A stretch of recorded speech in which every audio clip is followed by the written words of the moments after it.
This is the broadcast from City Hall, the home of the Greater London Authority. Please stand by.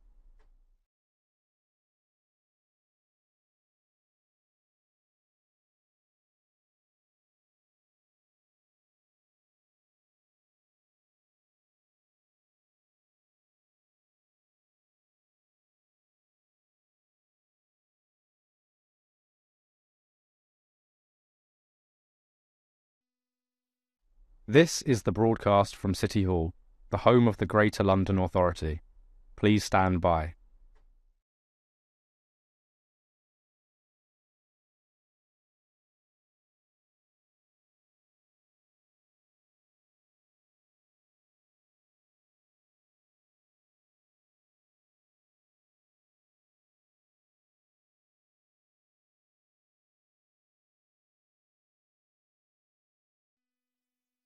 This is the broadcast from City Hall, the home of the Greater London Authority. Please stand by.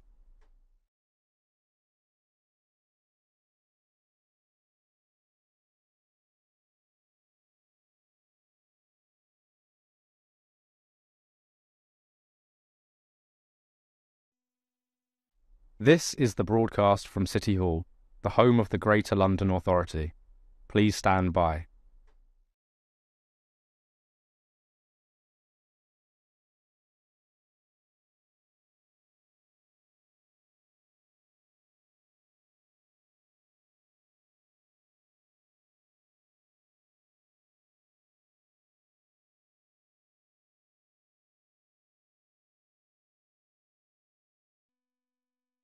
This is the broadcast from City Hall, the home of the Greater London Authority. Please stand by.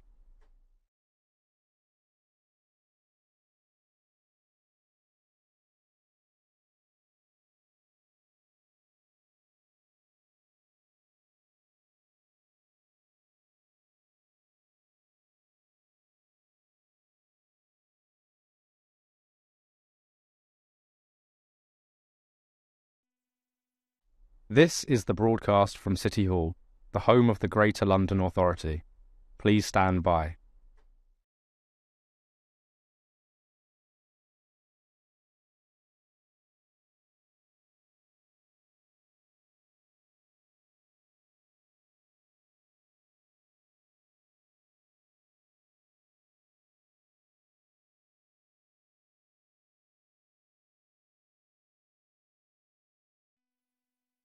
This is the broadcast from City Hall, the home of the Greater London Authority. Please stand by.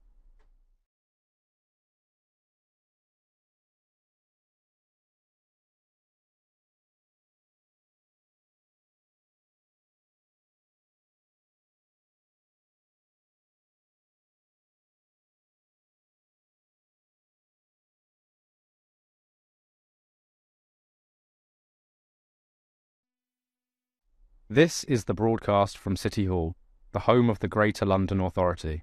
Please stand by.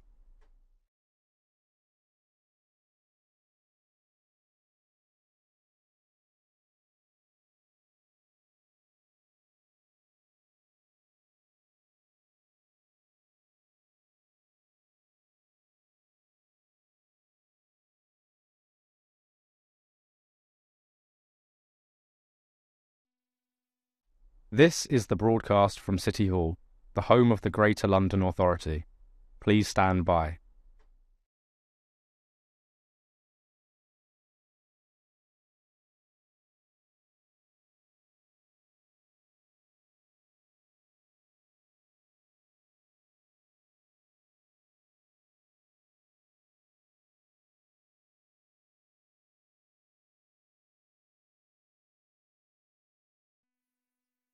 This is the broadcast from City Hall, the home of the Greater London Authority. Please stand by.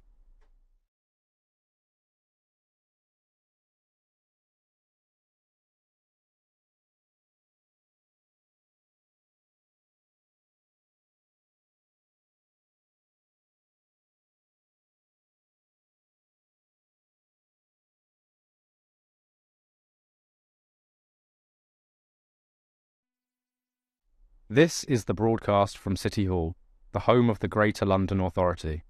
Please stand by.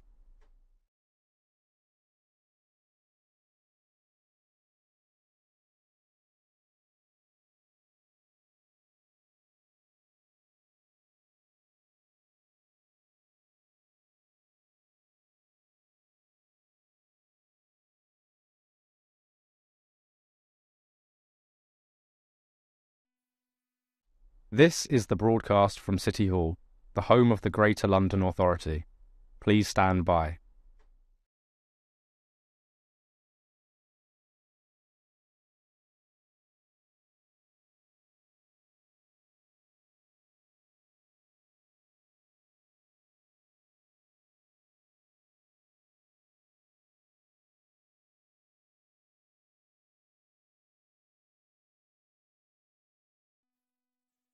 This is the broadcast from City Hall, the home of the Greater London Authority. Please stand by.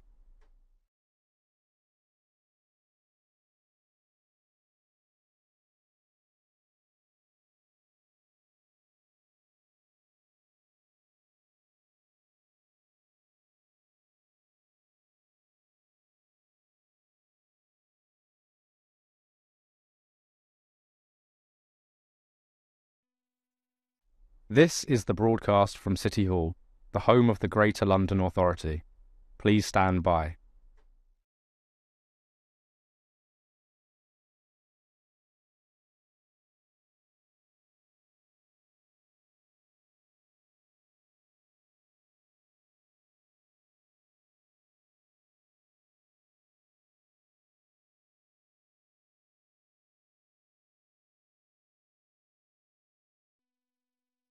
This is the broadcast from City Hall, the home of the Greater London Authority. Please stand by.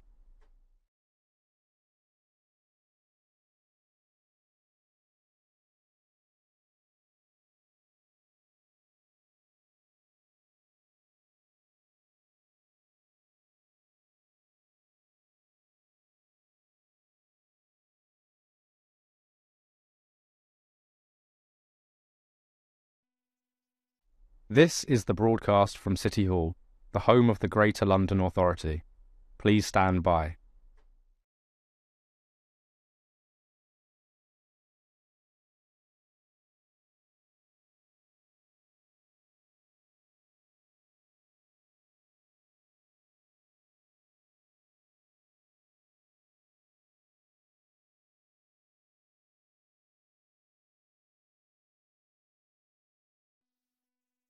This is the broadcast from City Hall, the home of the Greater London Authority. Please stand by.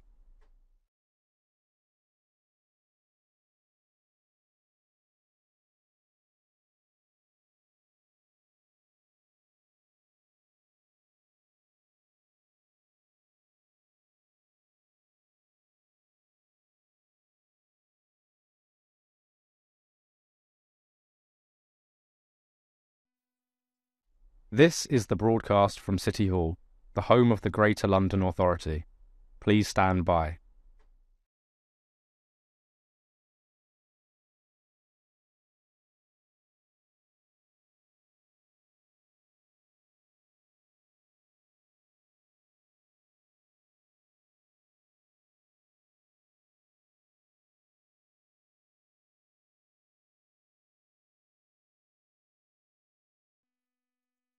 This is the broadcast from City Hall, the home of the Greater London Authority. Please stand by.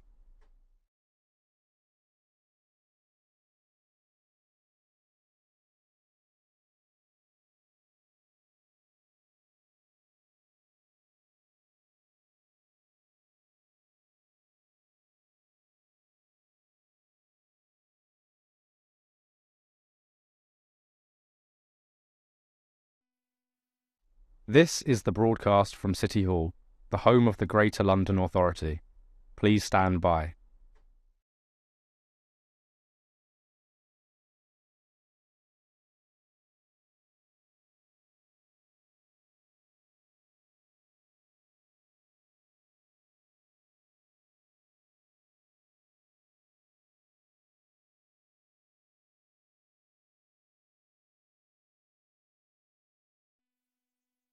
This is the broadcast from City Hall, the home of the Greater London Authority.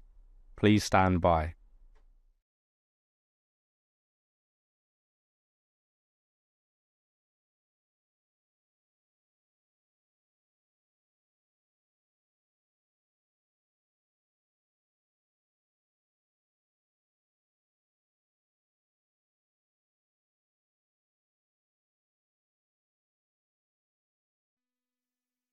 This is the broadcast from City Hall, the home of the Greater London Authority. Please stand by.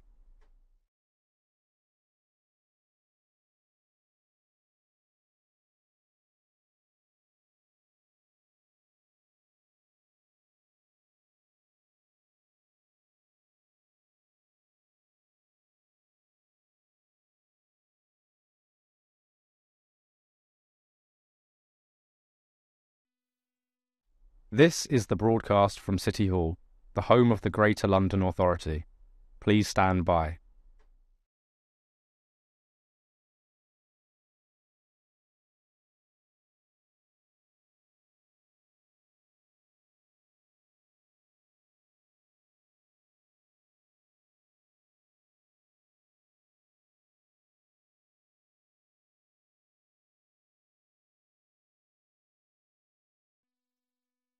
This is the broadcast from City Hall, the home of the Greater London Authority.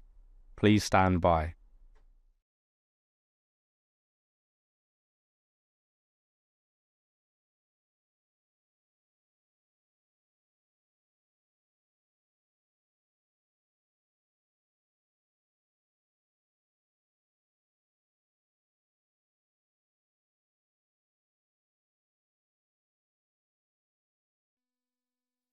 This is the broadcast from City Hall, the home of the Greater London Authority. Please stand by.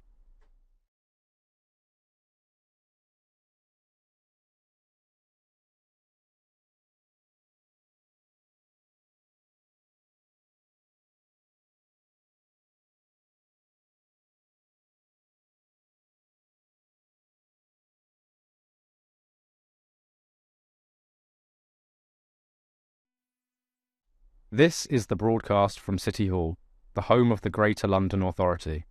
Please stand by.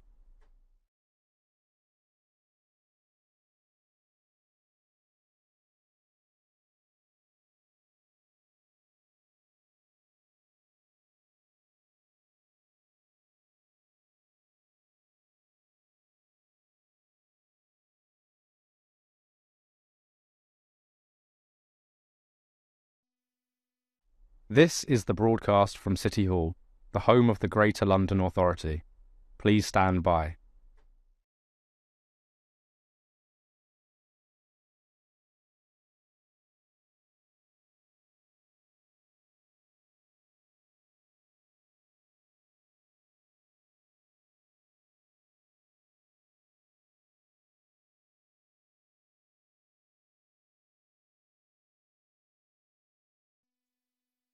This is the broadcast from City Hall, the home of the Greater London Authority. Please stand by.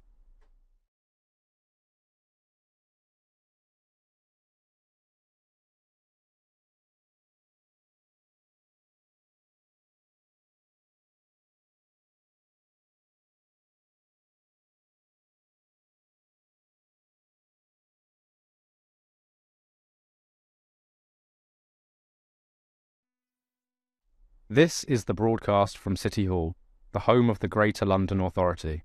Please stand by.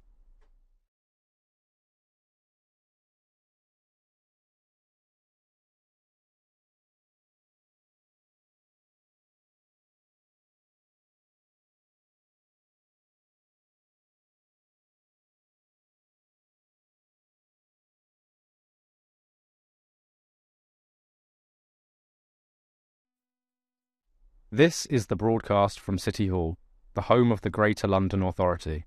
Please stand by.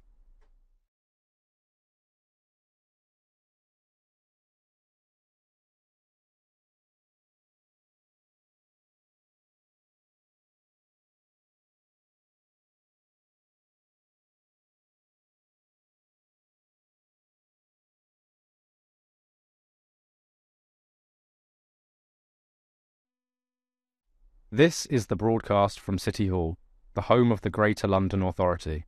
Please stand by.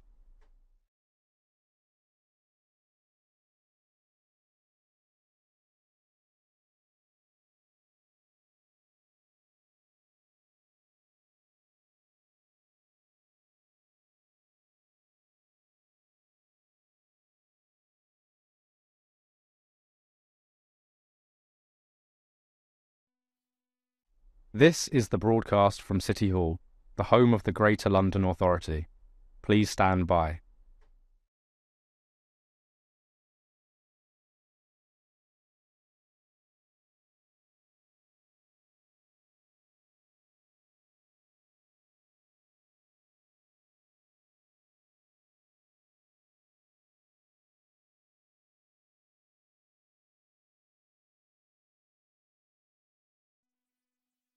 This is the broadcast from City Hall, the home of the Greater London Authority.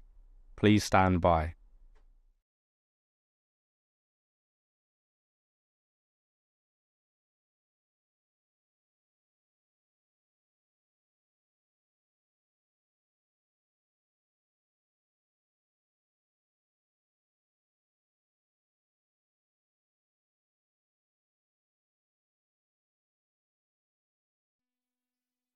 This is the broadcast from City Hall, the home of the Greater London Authority.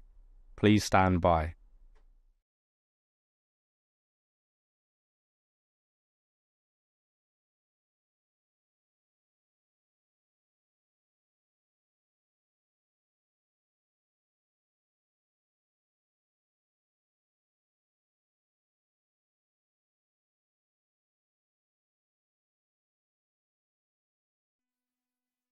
This is the broadcast from City Hall, the home of the Greater London Authority. Please stand by.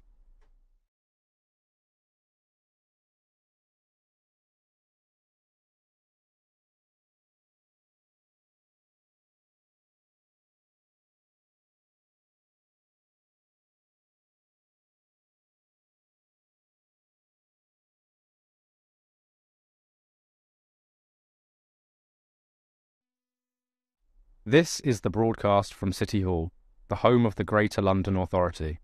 Please stand by.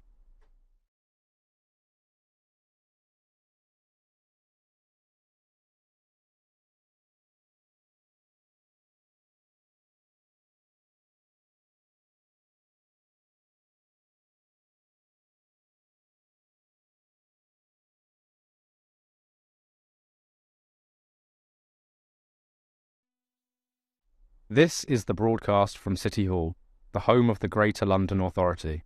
Please stand by.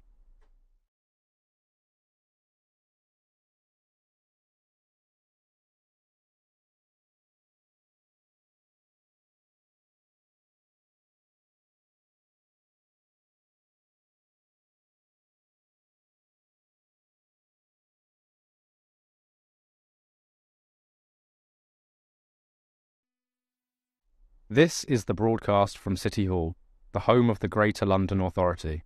Please stand by.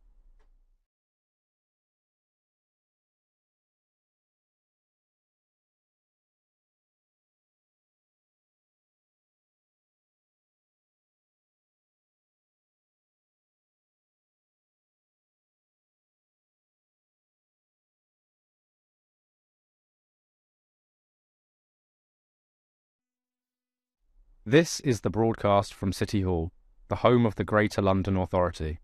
Please stand by.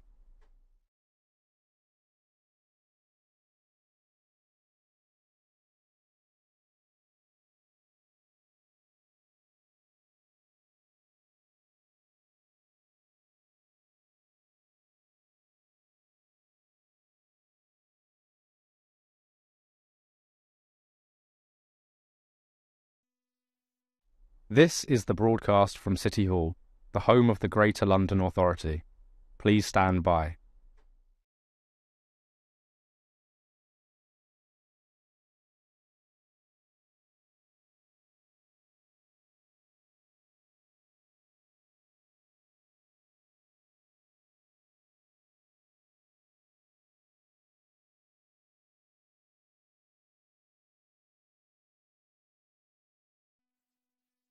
This is the broadcast from City Hall, the home of the Greater London Authority.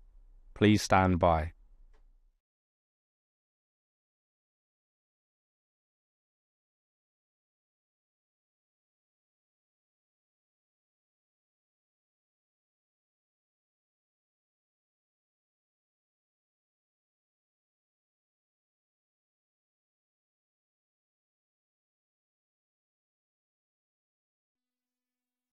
This is the broadcast from City Hall, the home of the Greater London Authority. Please stand by.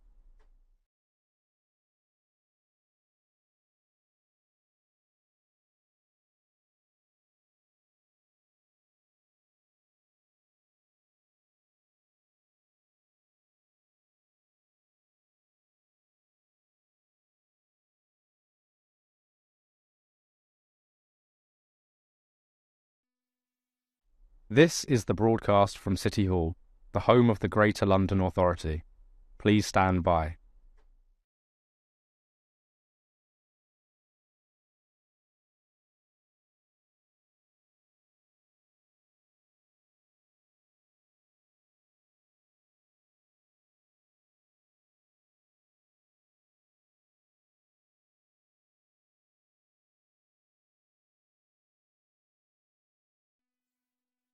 This is the broadcast from City Hall, the home of the Greater London Authority. Please stand by.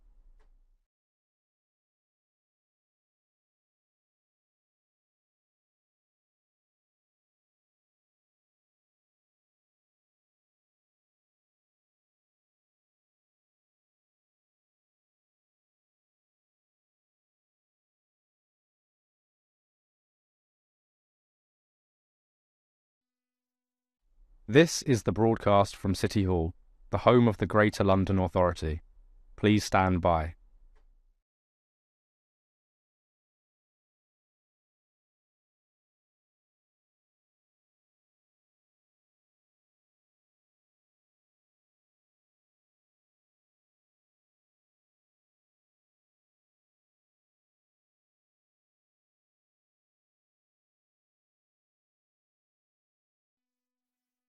This is the broadcast from City Hall, the home of the Greater London Authority.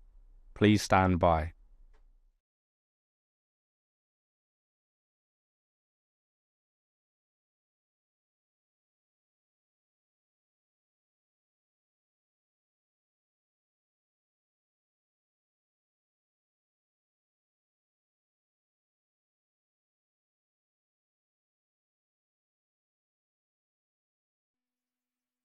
This is the broadcast from City Hall, the home of the Greater London Authority.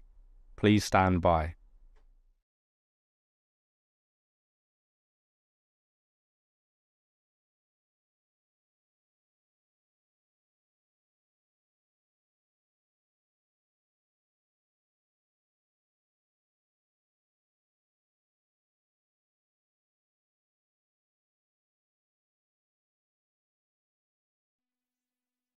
This is the broadcast from City Hall, the home of the Greater London Authority. Please stand by.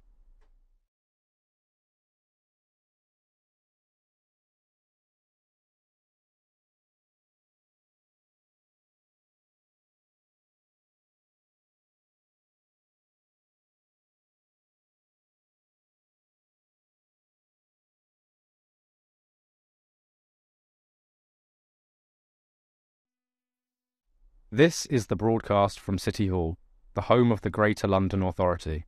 Please stand by.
Right.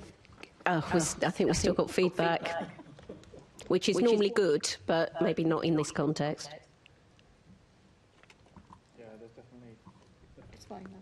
Is it just yours, or is it when anyone speaks? No, Is it fine now? is there feedback now?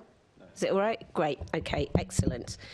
Right, thank you very much, and thank you everyone for bearing with the tech issues that we've had. So welcome everyone to today's Economy, Culture and Skills Committee meeting. Thank you for joining us as we begin a two-part investigation into London's care leavers and their access to employment, education and training. Before we get started, I have a few housekeeping items to address.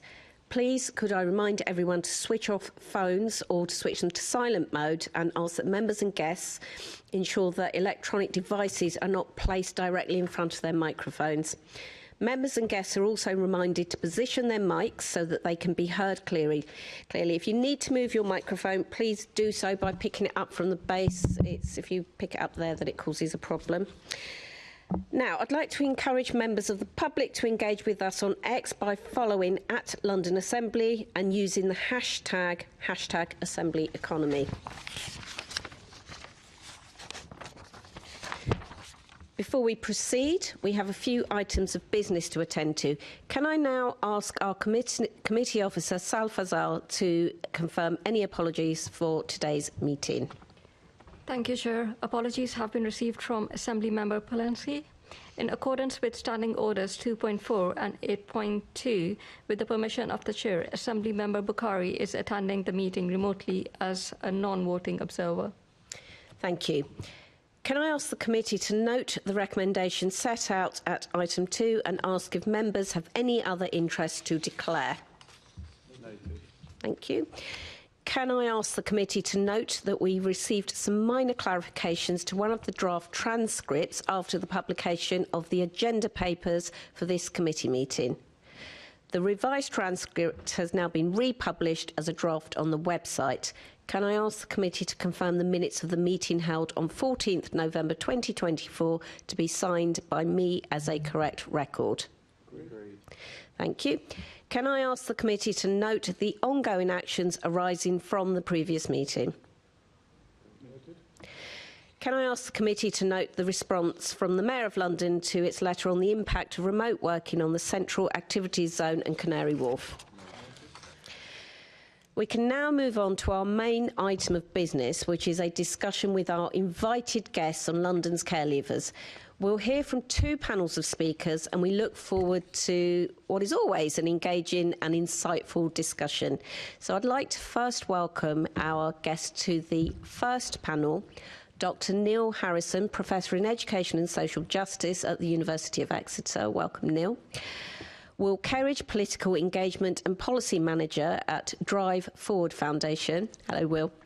Will McMahon, Project Worker at the Care Leavers Association. Hello, Will. And Nicola Smith, Senior Policy Advisor at Barnardo's. Hello, Nicola. Thank you all for joining us. So we now start with questions, and so if panel members could actually say, if committee members could say which panel member your question is directed at.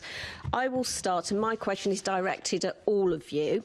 So how would you describe the experiences and challenges facing care leavers who are neither in employment, education or training?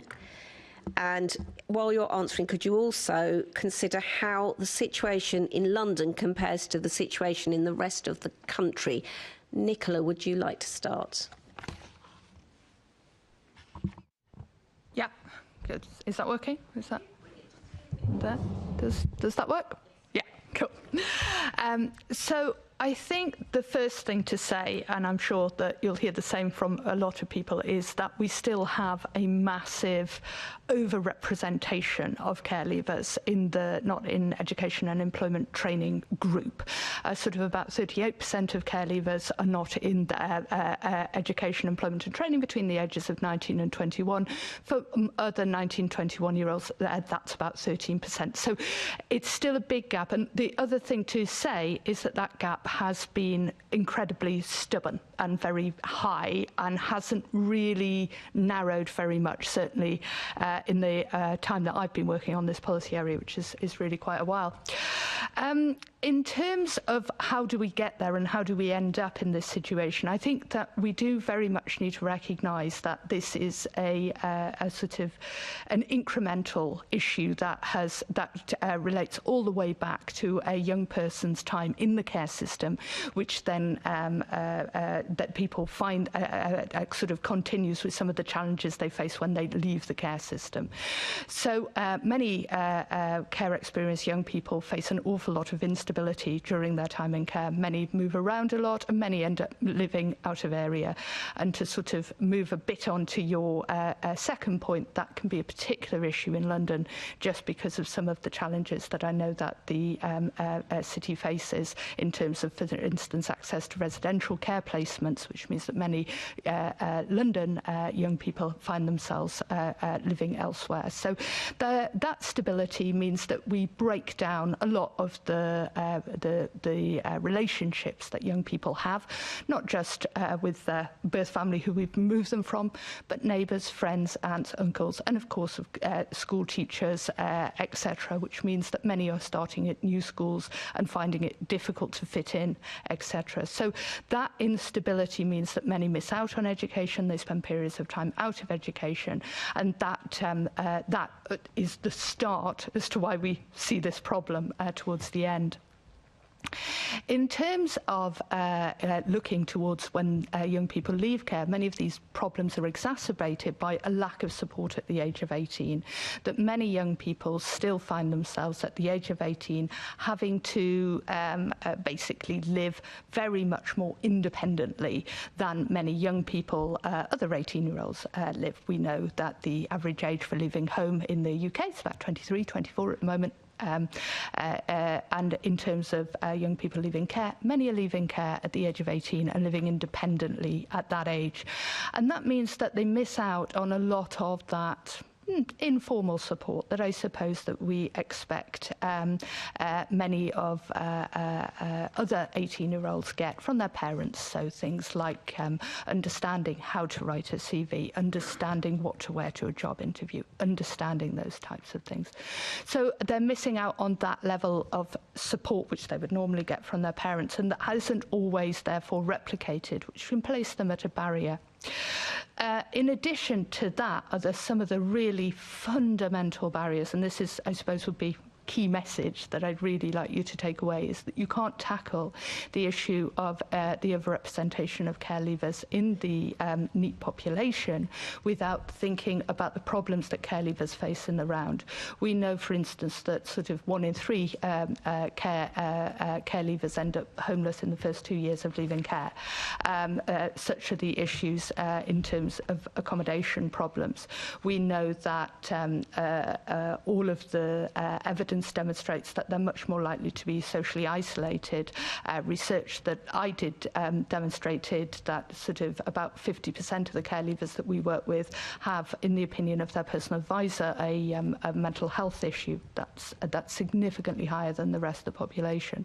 So they're dealing with all of these issues exacerbated by a lack of parental support, and that makes it very, very difficult to move into employment.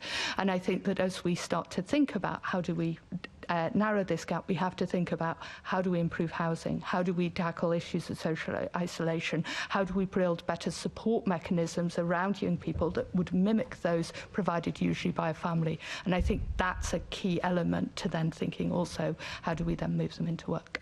Thank you, Nicola, and I'm sure we'll be looking at detail in some of those issues. Thank you. Will McMahon. Yeah, I think what you've got to think of it as is very complex people meeting very complex systems, and then a lot of people go, why did that go wrong? So I think that we have to address the issue of young care leavers as people who need much, much more support than they're getting. Most young people now leave home when they're 25, 26, in some form or other. Care leavers are there when they're 18.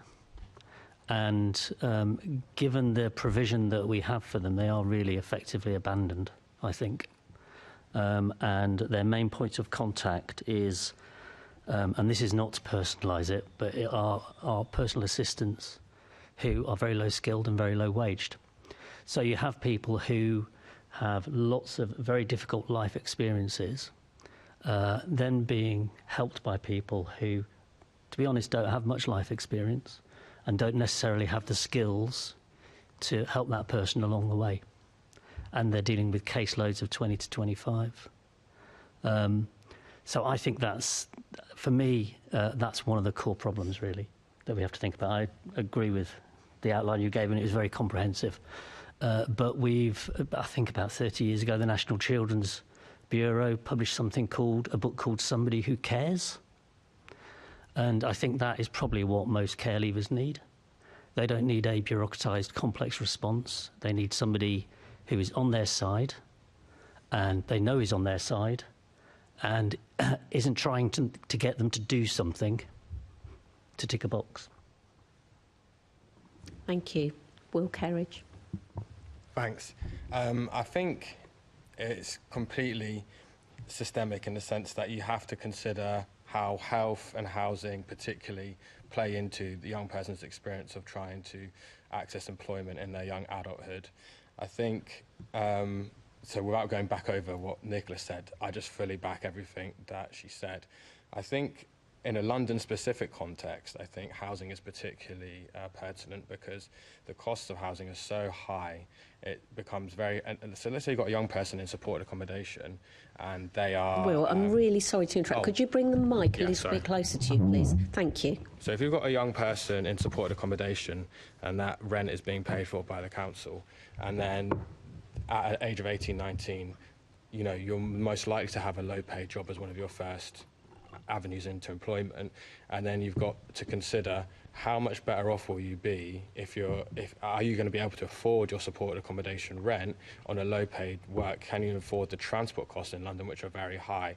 So that the career specialists at Drive Forward Foundation, the interaction between universal credit, housing benefit, low paid work and not having secure housing for young people when they turn 18, having to be in some form of either supported or temporary whilst trying to get social housing at a later date, creates the conditions where it's very hard for the young people to actually afford to work. And that is like definitely a key specific area within London. I think that is worth considering.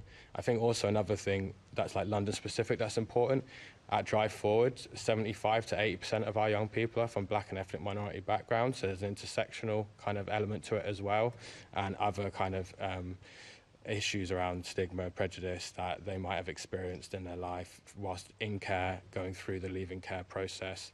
And I think, I think that's important to recognise as well. Thank you. Neil Harrison, I appreciate it's hard when it's a question for everyone and you're the last one. That's fine, thank you, Chair. Actually, I'm going to take things in a slightly different direction. I wouldn't disagree with anything I've already heard. I'm going to talk today largely from a piece of work, research work that we concluded last year, where we, amongst other things, tracked a cohort, the 1995-96 birth cohort across the whole country. And we were able to look at our care experience populations in contrast to the general population up to the age of around 21. And so I think, for me, it's quite important to contextualise this also within the youth labour market in the wider sense, that we have a youth labour market now which is fragile, which is dominated by low-skill work, gig economy, 0 hours contracts, part-time contracts, and so on. And so what we found was that the care experience groups that we were looking at were much less likely to have stable long-term work if they were in work. And they were spent longer in precarious forms of work as well, and sort of picking up on a number of the points from previous speakers. That precarity is something that a young person living with a family may be able to ride out, but those young people who lack a family safety net, that is much more of a difficult proposition for them. So it's important to see this in the round, I think. This is not a period in economic history where it is easy for 18 to 21-year-olds to find high-quality work. and to sustain that work.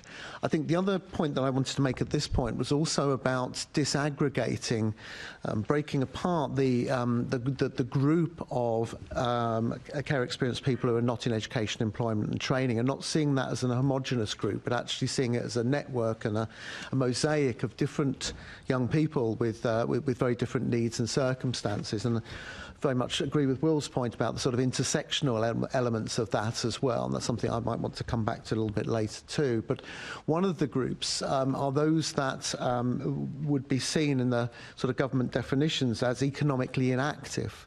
So these are not young people who are not working, but these are young people who are not in the labour market. And our work suggests that proportion is much higher than previously thought. So predominantly here we're talking about young people who either have substantial caring responsibilities or disability that makes work very difficult for them. So I think we need to see things in that context as well. And sort of, again, picking up some of the previous points, a lot of that has a strong relationship around mental ill health. So I think I'll leave my opening comments there, if that's okay. Thank you very much. Moving on to Assembly Member Clark for her questions. Thank you. Good afternoon, everyone. My questions are for Nicola and Neil, if that's okay. Given the high degree of educational and social instability experienced by care-experienced people growing up, what role does early intervention play in improving outcomes later, and how can they be made better? That's a big question. Well, yes. I mean, in reality, as I said, I think that an awful lot of this has to be placed in finding out how we can make the care system work better. And I would say that in terms of making the care system work better, we need to create a system whereby less children need to enter the care system so that we can provide better and more high quality care for the children that need to come into the system. What we've seen in children's services generally and across the country over the last sort of 10, 12 years is a real shifting of spending on children's services towards late intervention. Significant amounts of the spending on children's social care now does go for children in care and often in residential care, which is extremely high costly, and we're seeing a reduction in the spending on early intervention services. So our own research shows that there's been a sort of 44% reduction in early intervention spending, things like children's centres, things like youth centres, things like that. And we think that that means that far too many families just don't get the support they need until it's too late, until there is really significant problems, and that without that means that we've seen and we know a significant increase in children entering the care system, as about sort of 23% over the last decade. And that's put a tremendous strain on the system. It puts a tremendous strain on finding the right foster carers. It puts a tremendous strain on finding the right residential care placements. And that all makes it harder to meet the needs of children once they're in the care system. So I do think that if we were to really think about early intervention, we'd start really working with families much earlier. And this all goes back to Josh McAllister's review of the care system, which was published May 2022, has had the support of the previous Conservative government, has the support of the current Labour government. It does have quite a lot of support from across political parties in terms of what it said, and its basic tenet was we need to move that funding upstream. We need to do much more investment in early intervention, help families there, then less children would enter the care system. We'd be able to provide a better journey for those that do. And of course, then, as they came out at the other end, hopefully they would have had a more stable journey and less of the problems that I sort of highlighted earlier. Dr. Harrison, do you want to add anything?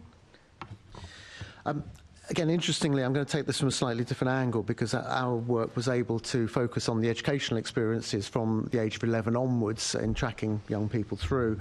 And it really does, again, speak for early intervention within the education system as well as within the care system. And one of the elements that we found was that we could begin to identify or predict a young person's outcomes in early adulthood from the age of 11 onwards. There was a degree in which there were pathways that were set very early, and so if we are going to address some of the inequalities that then manifest at 16, 18 or later, actually we need to set the clock back to the age of 11 and possibly even before that as well. So I think I want to draw attention particularly to the importance of Key Stage 4 in that equation. It's a pivot point. It really is a pivot point for all young people, but particularly for those with experience of the care system. It's a period in which education can be very profoundly disrupted, higher chances of there being school moves, more likelihood of there being placement moves in that period as well. And it's also when many of the adult mental health issues start to come to the fore as well and start to become solidified. And yet the issue is that we have a very high stakes examination and qualification system in England. So if something goes wrong in those 2 years, the impact is very, very profound. And what we know is that often care experienced young people will not do as well in their GCSEs as they're expected to do so. What then happens to them often is that they are directed into lower level qualifications post 16 rather than proceeding on to A levels or other level 3 qualifications that they might otherwise have done. So I think one of the things that then tells us is that we need to have very strong, what I hesitate to call second chance pathways, but people then sort of understand what I mean by that, I think. Enabling young people to achieve a bit later in their life when things have become more stable for them in their housing circumstances, perhaps their mental health and so on. The danger I think we have at the moment is that often young people are given up on at 16, and I think that's really unfortunate, and I think that's something I would like to see really addressed. The other element I wanted to bring in here actually is from a separate piece of work that I was involved in, and it's about the importance of trauma-informed practice in schools. And I know that you have Matthew Blood from Islington Council coming to talk to you in the next session, so I won't say too much about it, because I think Matthew will talk about this. But there's very good evidence that developing in schools a more empathetic, relational, trust-based ethos actually works very positively in terms of supporting outcomes for care experienced young people.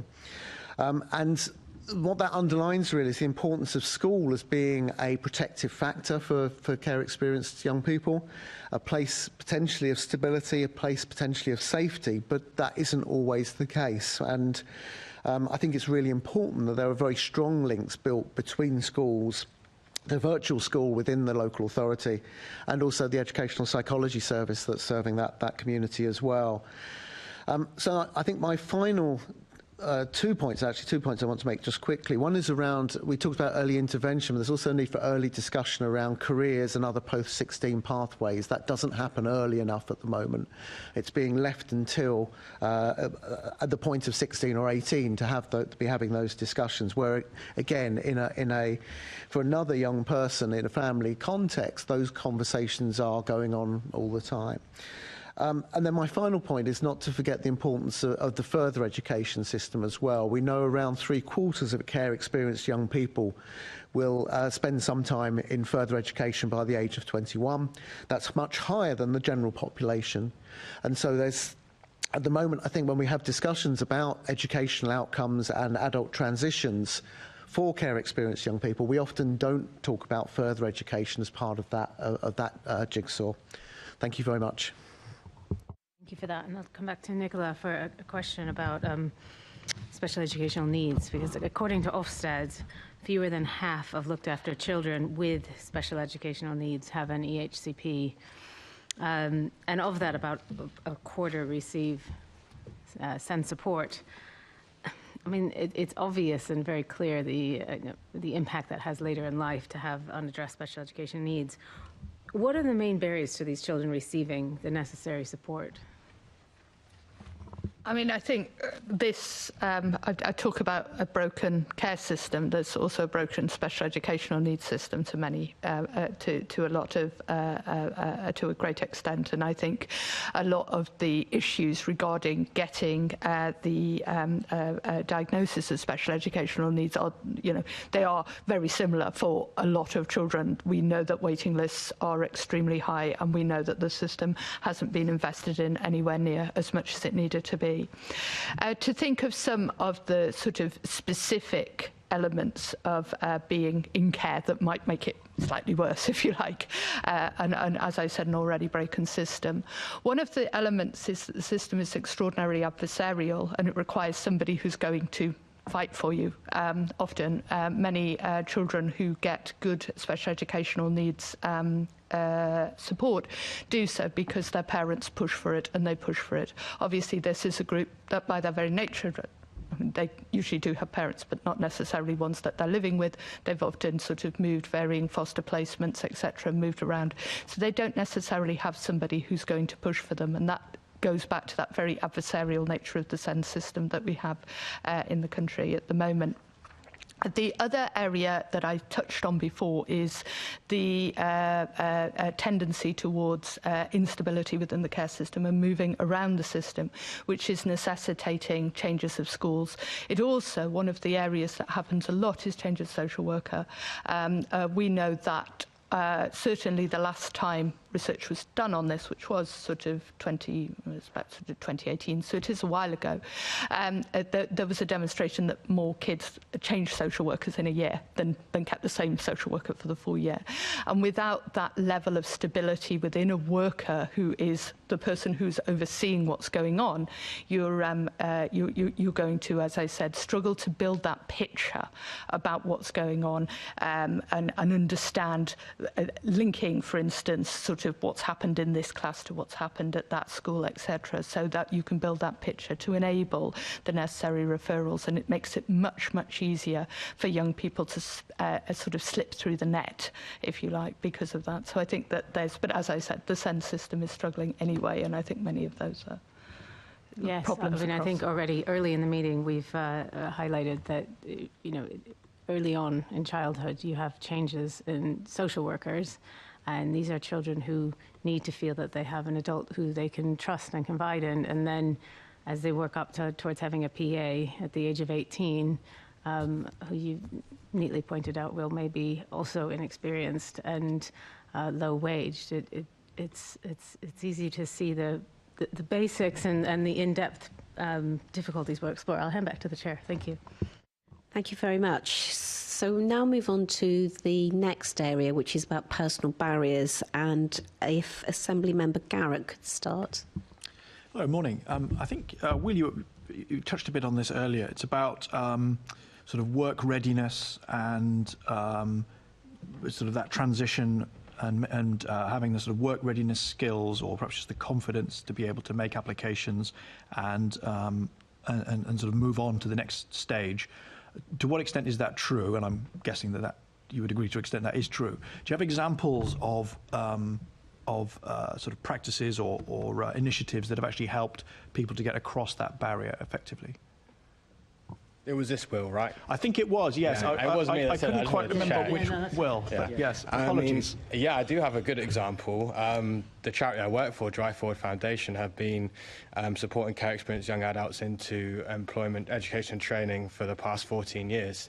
I think there's a few elements that are quite interesting for this conversation. We have kind of 3 overarching principles.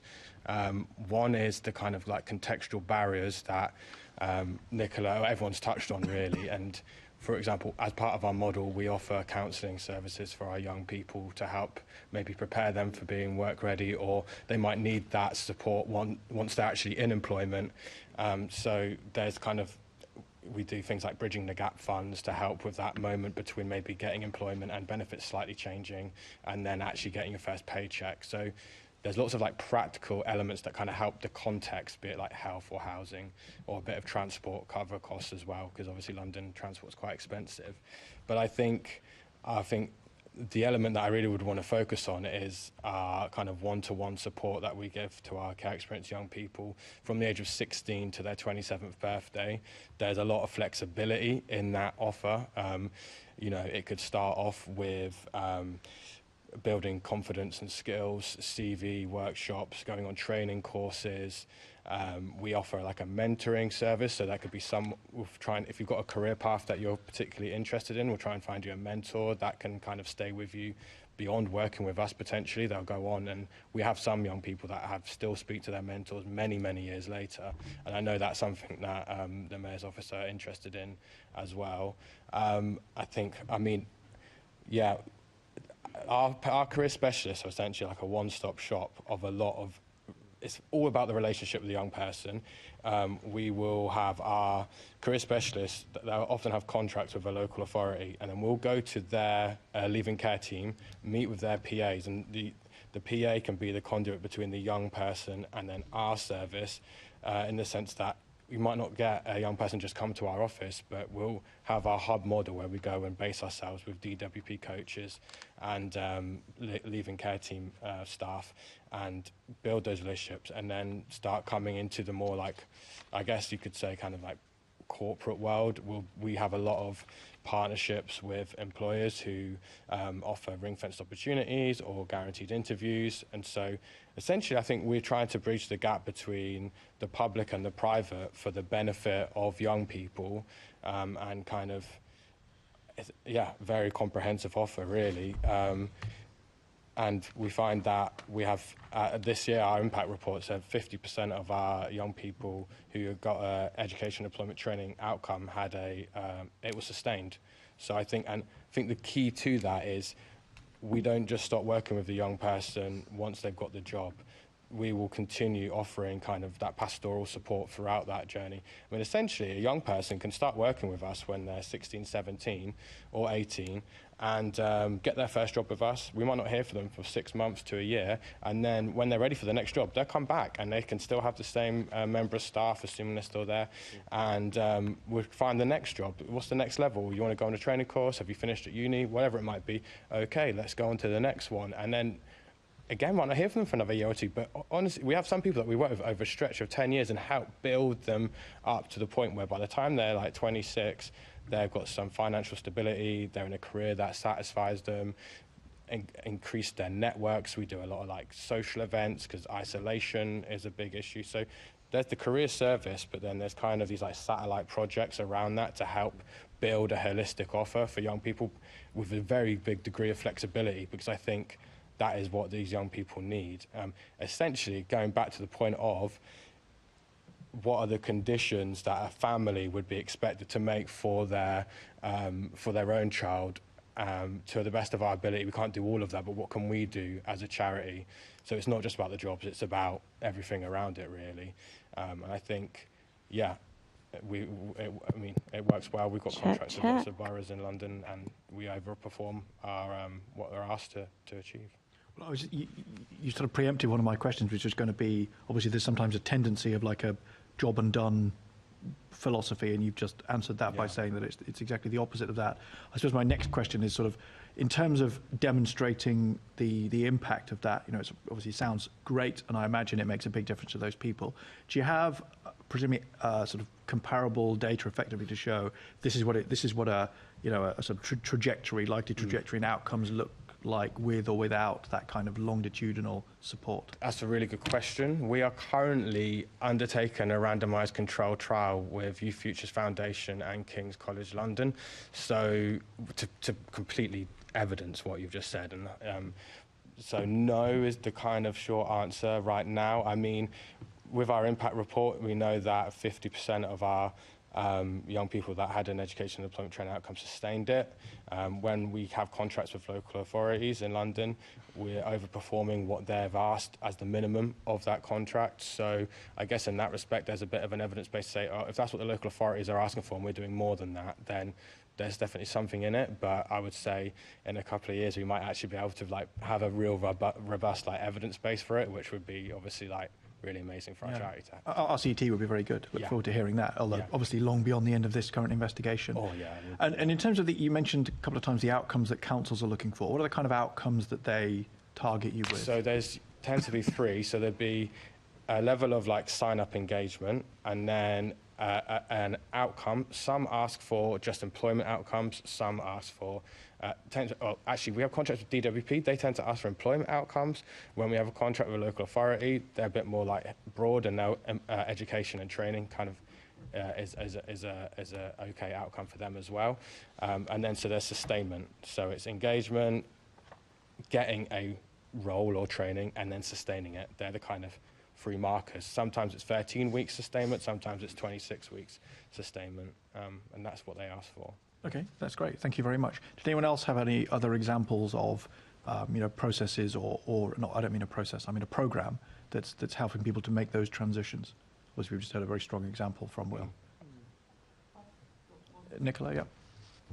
Sorry, I think me and Will actually I've talked about this in the past, and I think in many of the things, the sort of elements are very, very similar. But one of the things that we've been doing at Barnardo's is we've been working with Amazon on what we call the Jobs Project, which actually stands for something about opportunities or something. I can't actually remember. But what we're doing is providing young people with a 10-week preparation course where they cover things like they attend for 3 days a week, and they cover things like CV writing, and they cover things such as interviews. We also do a lot of group work, team building activities with the young people to build those soft skills, which we know that many of them struggle with. So team building, communication, we talk to them about things like how to sort of manage conflict and things in the workplace. And we sort of do that over a 10-week period. It was originally aimed at care experienced young people. We've actually extended it now, so it now works with all young people who are or who we think are looking towards that, but still obviously has a strong care experience bent. And we've, if the young people complete the training course, then they have a guaranteed job interview at Amazon at the end of it.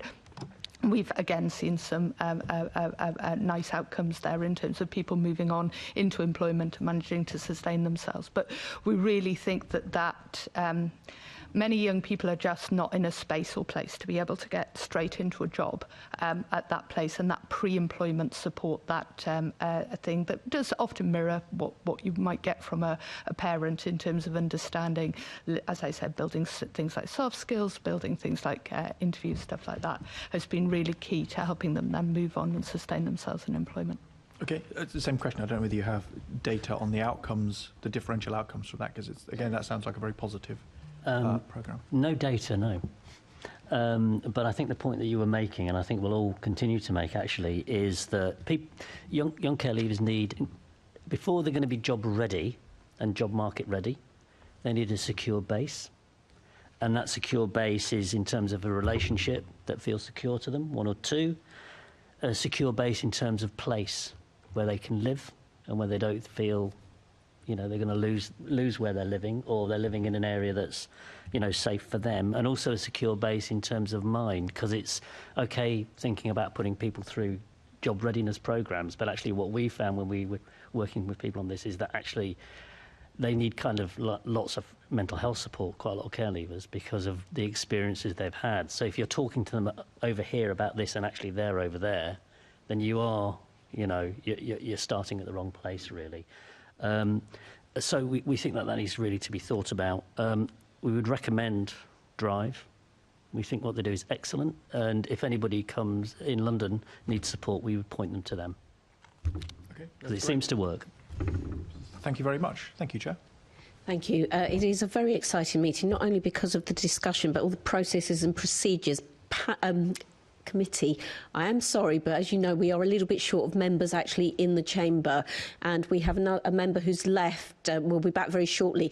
Please do not anyone else go, otherwise we will become incorrect and we will have to suspend business. Oh, Assembly Member Georgie, you were about to leave. Thank you for reversing and coming back in. You can now go if you need to. Thank you. So it is really exciting today. You're all sitting there saying, come on, Marina, get a life. Come on. No, it's not usually like this. OK, Assembly Member Bakari online. Thank you.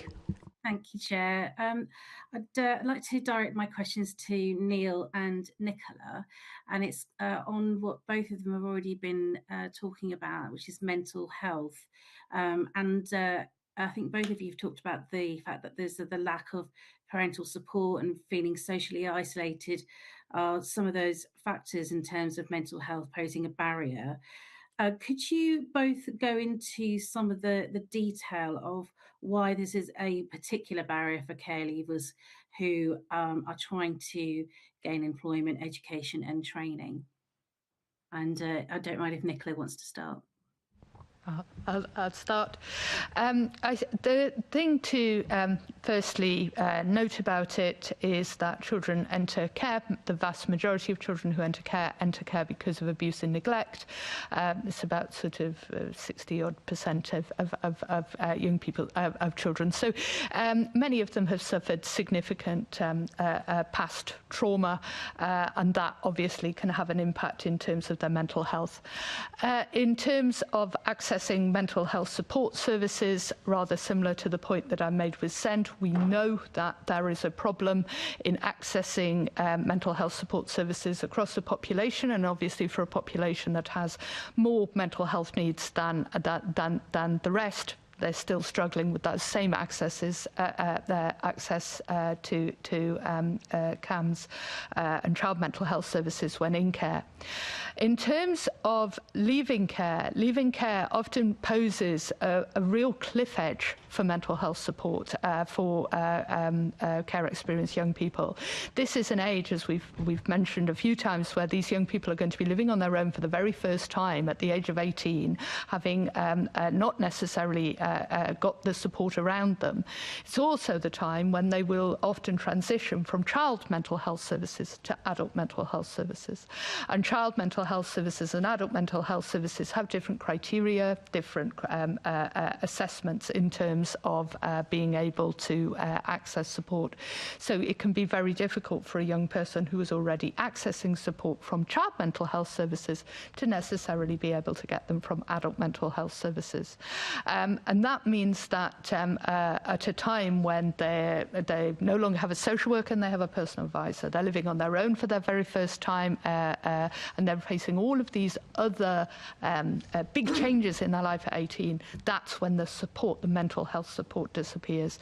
Many of them, and this again talks to the interconnectivity that we've been speaking about, many of them will then end up in situations which might very well exacerbate their mental health situations. So we've had a number of young people who end up in sort of supported accommodation, very poor quality accommodation, where they're living in places where they're living with other residents who perhaps have drug and alcohol problems, they're feeling unsafe, etc. And that can exacerbate what can be the already existing mental health problem. So you can end up then with this sort of situation of the young person who already has a history of mental health concerns as a result of childhood trauma, having those being exacerbated at the age of 18, and also then not being able to access mental health support. And that can really make it very, very difficult to then be able to be in a position where they can then move on into employment. And Neil? Thank you. I'm beginning to think that Nicola's been reading my notes, because I completely agree with her assessment there. I think that's very helpful. Again, I'm looking for, rather than repeating, finding some different sort of points to make here. I think one of them is about the high incidence of mental ill health amongst older children in care, and depending on how you measure this or define this, we're looking at somewhere between 50 to 75% of young people. So it's got to be a big issue in any discussion around adult transitions. That said, I think the other thing we need to also bear in mind is that very often we're not talking about very severe mental health issues. Clearly that's important for some young people. but in many instances they're relatively mild issues that would ordinarily be managed and supported within the family. So again, it's about the absence of those sort of family supports that would be in place for other young people. So I think that's really, really important. And I think when we're talking about the impact then on finding work and maintaining work, and again, from our research, one of the things that we are aware of is that often young people are finding work but then struggling to maintain that work over a period of time. And that could be about those everyday stresses that we all have in the workplace, and the ability to manage those. And again, it's that having someone to come home to and say, well, today was a bad day at the office. And I think that's something which often the young people that we're talking about don't have that in the same way. Comes back to earlier points about social isolation and so on as well. I think Nicola's points about the disparities between child and adolescent mental health services and adult mental health services is a very well-made point. And I think that also links back to something we were discussing earlier around SEN support as well. And one of our other research projects suggests that it's not that there is a universal level of poor service, but that it's extremely patchy. And so actually, in some instances, in some parts of the country, that is really, really very problematic. And there are some very arcane government regulations about who pays for special educational needs support in schools, for example, something called the belonging regulations, which take up an awful lot of time for local authorities and ends up in lots of inter-authority disputes about money, which I think is a really, for me, a very sad state of affairs that often we fall back onto that sort of position. I think the other point, and it comes back to something that Will said right at the beginning, actually, is around the intersectionalities here as well. So when we're talking about mental health, we know that relates also to things like undiagnosed specific learning difficulties or neurodiversity. May also be links with race and ethnicity, gender and sexuality, particularly given the stigmatisation around care, discrimination around care as well. So again, I think there's something there about seeing individuals in the round as well and not making sweeping sort of generalisations about young people. So I think that's really very, very important. And I think the final point that I wanted to make, come back to something I said earlier, is about this group which is economically inactive, those that are not currently seeking work effectively. Our research suggests there's a very strong relationship between those who were had special educational needs in school and then in adulthood are economically inactive. And we think, and more research needs to be done on this, that a lot of that is around mental health, mental ill health and the absence of strong mental health support. And I was very heartened when Will was talking about his charity's activities, about the importance of providing not just the work readiness, but the counselling support and the pastoral and emotional support that goes alongside that. Because I think sometimes we can fall back on it's just about CV writing, and it is about CV writing, but you could have the perfect CV, but if you aren't getting that other support at the same time, it's not going to work. So that kind of holistic approach is very important. Thank you. To Neil again, I mean, you've talked a lot about the research that you've been doing, but we've been given some background on this, and apparently there's no national data that's collected regularly on mental health well-being for care leavers. My question to you is how does this lack of data impact the work and the research that you're trying to do? And is there more that can be done to collect that particular data? And it kind of links to what Assembly Member Garrett was talking about in terms of data about work readiness. The same lack of data seems to be for mental health as well. Absolutely so. I mean, there's relatively good data for during childhood, but into adulthood that becomes more difficult. I would draw your attention to the work of the Bright Spots project, which is run out of the University of Oxford, but also Quorum Voice as well, which uses a survey approach to attempt to get that data directly from young people. So there is some data, but it isn't collected in a systematic way and on a national basis. And I think your observation is absolutely correct, that is an impediment to understanding this problem. Thank you. My next question is to Nicola, particularly on the interventions to improve care leavers' mental health and how this has helped them access employment. I know there's quite a few projects, the Young Futures approach that has been, very good in terms of therapy coupled with practical support. We talked about Drive Forward as well, and Bernardo's your own mental health support for care leavers as well, organising things like link-ups for care leavers to tackle feelings of loneliness. But this all seems to be driven by charities. How sustainable is this? I mean, there is, I think, generally around care leaver support, something that I would call a sort of postcode lottery in terms of how and where care leavers can get support with a variety of things, which, yes, would include mental health, but goes well beyond that.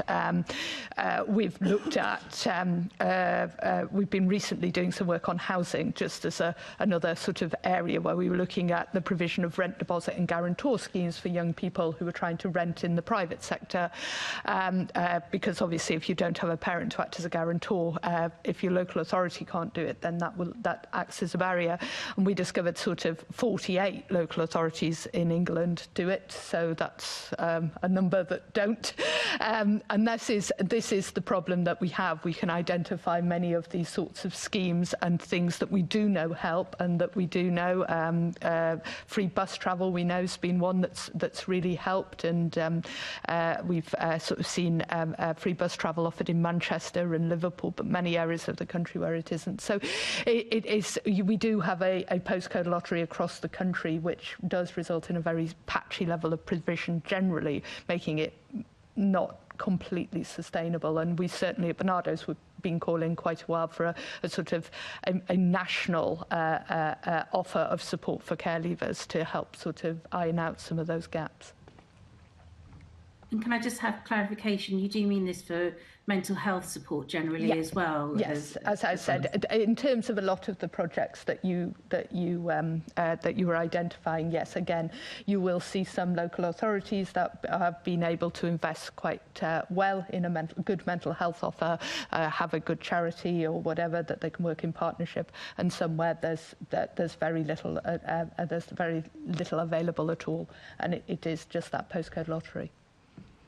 Would you say that there is a need for more of a government national approach? Then, when you say national approach, are you actually saying you would hope to see more government action, which does help with that national approach? Yeah, I mean, my ideal, if I could have what I really think we do need, is that I think that at the moment all local authorities in England have to produce a local offer for care leavers, which explains everything that local authority does for care leavers.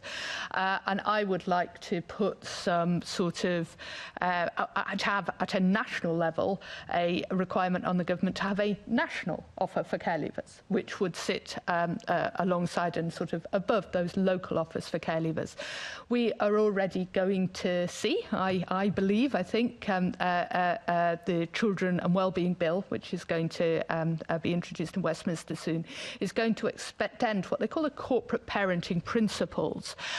These are some principles in legislation that explains what being a good corporate parent to our children in care, and they're going to extend those, which currently now applied to local authorities, to all government bodies. And I think that this is a chance, an opportunity to say, Department of Transport, what can you do for care leavers? Department for Health, what can you do for care leavers? Department for Culture, Media and Sport, what can you do for care leavers? And to bring all of that together with a national offer. And I think, yeah, that would include the Department for Health. What can you do for care leavers? Things like, for instance, free prescriptions, very simple thing that could be offered by the Department for Health, give free prescriptions to all care leavers. And that would very much help to iron out some of those differences that we see on a local level. Thank you. That really is very helpful. Thank you very much, Chair. Thank you. Will McMahon, I think you had something to say to the Assembly member's first question. Yeah, I mean, I'd just like to back that up because what's required is a national body that can drive all this stuff forward, and we don't have it at the moment. We just don't have it. And, you know, it is a complete postcode lottery, and really it's outrageous if you think that there's one person with a particular level of difficulty in one place and another in another, and they get different services. Makes no sense. The other thing I would like to say, when we're talking about there's a lot of negatives, and I understand there's a lot of negatives in this conversation often, but the other thing that we could do in terms of care leavers and their mental health is think of them in terms of raising aspirations and seeing them as people who are immensely resourceful and survive very complex systems and could possibly be extremely good at doing lots of things. And, you know, having got through the care system, there are enormous strengths which seem to be not seen properly because there's a stigma associated with being in care. So that really needs to be thought about. But just picking up on the stuff about mental health, which we think is the crucial issue. There's no doubt about that. And just talking about early intervention in terms of what Anne was speaking about, we look at it later down the line. Yeah, and we did some research which was called Caring for Better Health with older care leavers who are 30 to 50, and you get low self-esteem at 83% experiencing that. In adulthood, you get 79% experiencing anxiety, 75% experience depression. So I think what's happening is the kind of stuff you were talking about that families help sort out. With care leavers, they can carry on to later in life. So you're paying a heavy price in terms of people's ability to participate fully if you don't get to that early. And I think that's really a crucial thing to address. Thank you very much. Assembly Member Georgiou. Thank you, Chair. This is for the two wills, but I'm extremely conscious that we're sort of running short on time, but then equally some of it's already been comprehensively answered by a few of you. So please only, if there's anything you think's been missed, please do say it. To what extent does the lack of family support play in the role of the career and educational outcomes of care leavers?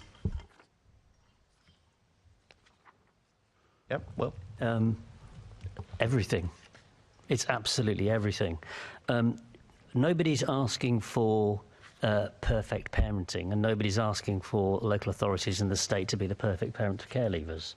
But I think what is required is for local authorities and the state to be a good enough parent. That's what's being asked. And in order to be a good enough parent, you have to have a resource that care leavers can go back to touch base on a fairly regular basis to meet the kind of problems that people face in everyday life as they're growing up.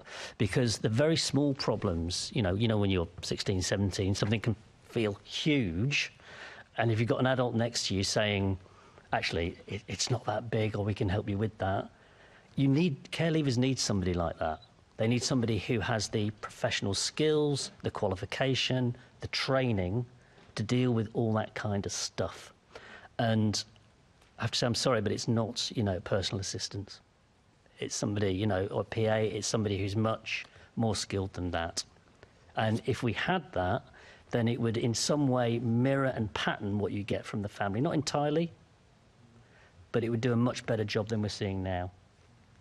Thank you. Will Kerridge, do you have anything to add other than what you've heard already?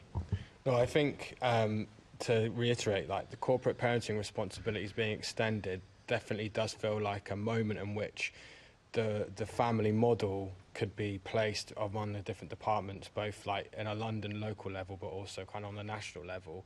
And I think that's I work with a bunch of young people from Drive Forward, and we've got a manifesto called "Would You Accept This for Your Own Child?" And everything in the manifesto is geared towards this idea that between 18 and 25,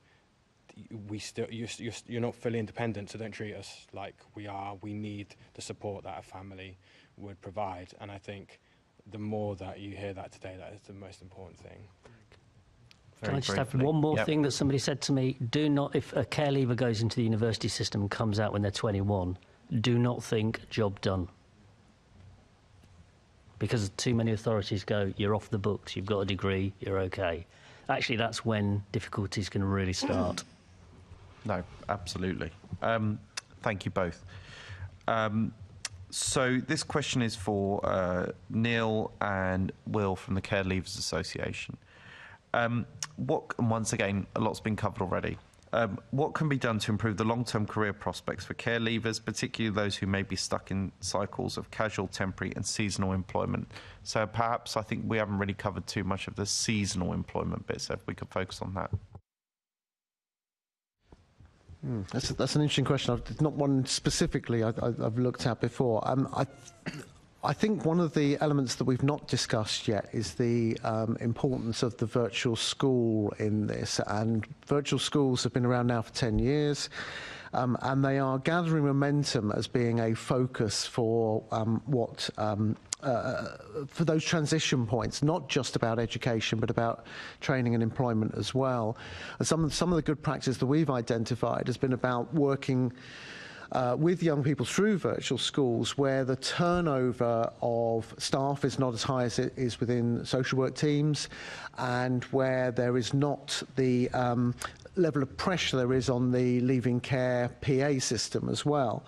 And so many virtual schools, but by no means all, have post-16 education, employment and training advisors. Unfortunately, due to budget pressures, that seems to be on the decline, whereas I would be arguing it needs to be increasing.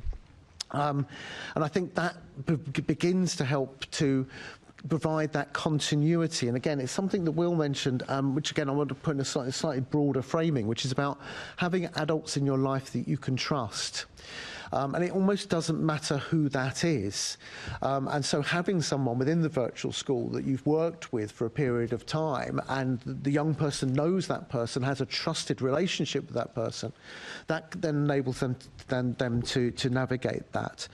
What I am told by the DWP around seasonal disruptions and so on is this is where universal credit should be the solution. Now, I don't have evidence to substantiate that or indeed to disprove it. And I wonder if others do as well. But that idea of people moving in and out of the benefit system seamlessly would be is a positive thing to achieve, because, as you say, certainly in some parts of the country, the work is seasonal, and you need to be able to smooth over the bumps, ride out the times when there isn't work available. So I think that's something where the benefit system, in particular, needs to be able to pick up the reins when it needs to, but also, I think having that consistency of a trusted adult is really important.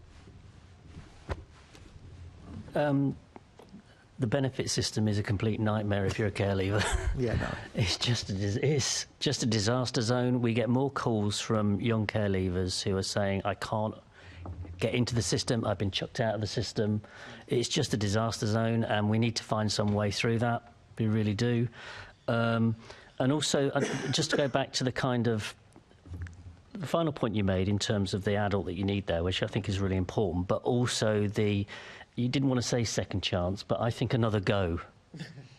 We have to have a system that allows people to have another go, because you can get yourself into a position where maybe your mental health isn't very good and you actually don't know it's not very good. And you find yourself out of the job market and very hard to get back in it because of what's on your CV. Yeah. So, we have to think really carefully about that. And I think actually the GLA, could play a really significant role in being big brother, big sister to care leavers in London, because it actually has critical mass, to do that. Lots of authorities don't have that critical mass.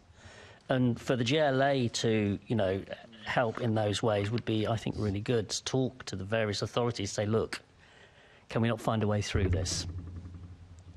So, given views that you've both expressed, you know, in summarising, sort of having another go, getting another go is crucial, and flexibility, that leads me on to my next question, which is, do you believe that zero-hour contracts, when used appropriately, can be an effective tool in offering care leavers some flexible employment, especially in the context of what you've both just sort of outlined?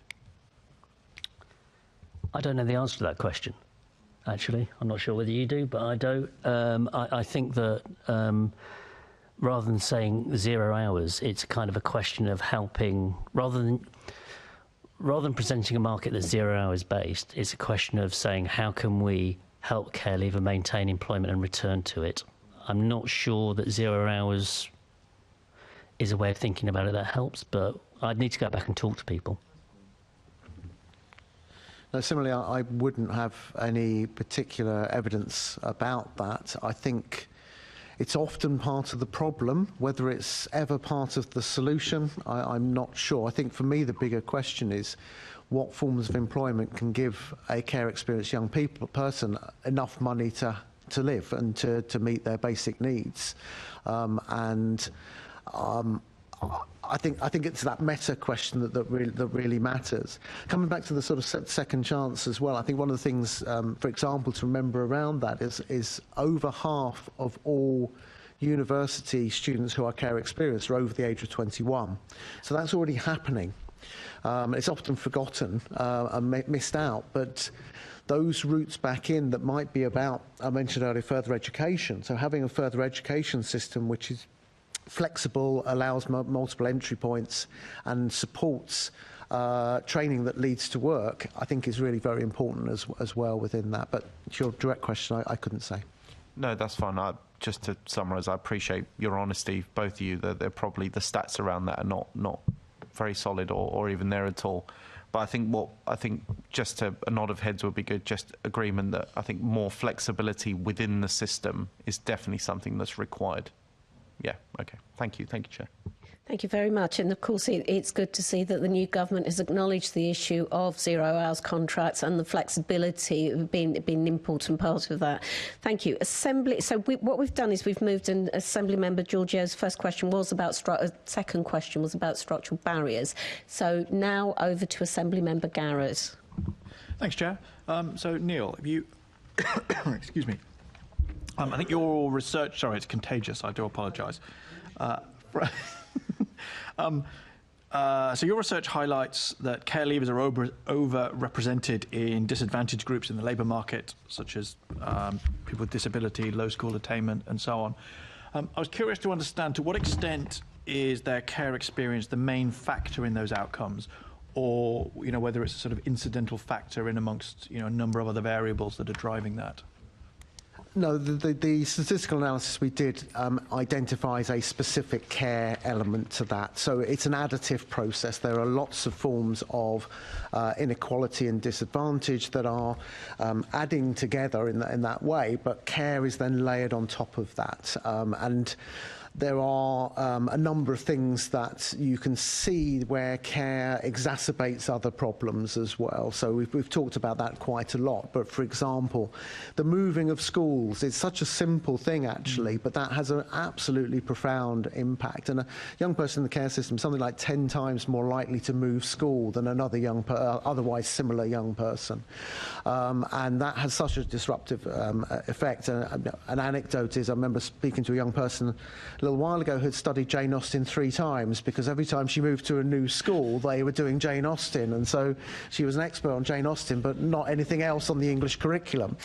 And okay, that's slightly trivial, but it illustrates a wider point, and particularly there where English and maths are so important for onward trajectories. And so yes, I think it's those forms of layering of disadvantage that are really important here. Yeah, so it's a factor and it's an additive, or it's an aggravating factor effectively for the other factors as well. So you've got that situation where we've talked a lot about, for example, around mental health, where mental health explains some of the differences, but it doesn't explain all of the differences, for example. And across the statistical model that we built, we took into account something like 20 different other background factors, and still care comes out as a very significant element in the equation. Okay, that's a regression analysis, that type of thing. Yeah. Okay. So Will Kerridge. We're double-willed. Thinking about employers, sorry, I'm being flippant, it's a serious question actually. Thinking about employers, to what extent do you identify that employers can be reluctant to take somebody on specifically because they're coming out of care? You know, putting aside the additional factors that, as we've talked about, might also be there. Yeah, I'm glad you asked that actually, because that was my point. We hadn't really spoken about employers much in this session yet, have we? But in our experience, there's a massive lack of awareness and understanding of both what care leaver as a definition means, the experiences for care experienced young people, the experiences of the care system. So the second strand of our work, not just with the young people, it's how do we work with the employers to make them more kind of compassionate and considerate to the needs of the young people that they're working with? How can we support them to understand, okay, if they're late, let's be curious about why they're late. Is there something to do with a housing issue going on, a call with the DWP? You know, so there's a big part of the work that we do is basically completing training with our partners to support them to better understand their needs. And I think it kind of leads to the employers being better managers generally, because it's about being kind of, you know, how do you deal with kind of conflict resolution and people with different needs. So I think that's a big part of the work we do, because it's from the very beginning of our time at Drive Forward, there's just a complete lack of understanding within the employer sector. So I suppose that's a slightly separate issue, which is also important, which is about the sort of the fact that there's likely to be secondary. I mean, so employers often are, you know, unhappy about people turning up late. Your point being that there might be additional reasons. I suppose I was interested in whether there's a specific stigma around it. So, for example, we did a previous investigation on this committee into people who left prison and that opportunities for them to re-enter the workforce, you know, in gainful employment and therefore keeping out of prison. Obviously, there's a very different scenario here, but is there, you know, a perception of a stigma or something like that? So even if a person is turning up on time and doing all the other things right, you know, is there an element? I mean, there is. Yeah, I don't have like hard data on it, but I spoke with my whole team before coming to this session, and the word stigma came up multiple times. So it's about working with organisations to break that down. So it's not just working with HR when we do the training; it's working with the managers who are specifically going to take on the young people themselves. And, you know, throughout the years, we've kind of developed these, well, obviously there's a civil service care leaver internship. We did the first pilot many years ago, and then recently we've done the Camden care leaver internship and developed that with them. And I think what is a great way to kind of describe how it can work well is, okay, so you've got half a dozen young people who are willing and interested in doing an internship with the local authority, and roles are developed for them. We then have brought in corporate partners to train the young people on conflict resolution. A different corporate partner did training on admin, Microsoft skills like that, and another corporate partner did training on HR and what their role is and how to understand a contract. And then we do training with the employers around childhood trauma development, bring in clinical psychologists to do those specific parts, and then have the in-work support. And you kind of get, again, like I said before, the kind of coming together of public and private to help the young people. And I think, yeah, again, it's quite holistic in that respect, and it's worked well for us. That stigma you mentioned, is there a specific thing, or is it just a kind of vague aversion in an unclear, non-specific way that people just think maybe we'll look elsewhere? Yeah, I don't really have a concrete answer. Maybe you do. You sound... Oh, did you put your hand up? Oh, yeah, I was good. Yeah. I think there's a widespread historic belief that young people are in care through their own fault. Would you agree with that, Will? Yeah. I think there's that sense that there must be something wrong with them to have been taken away from their parents, and I think that's something which goes back deep into history, and I think that sits at the heart of a lot of the stigma.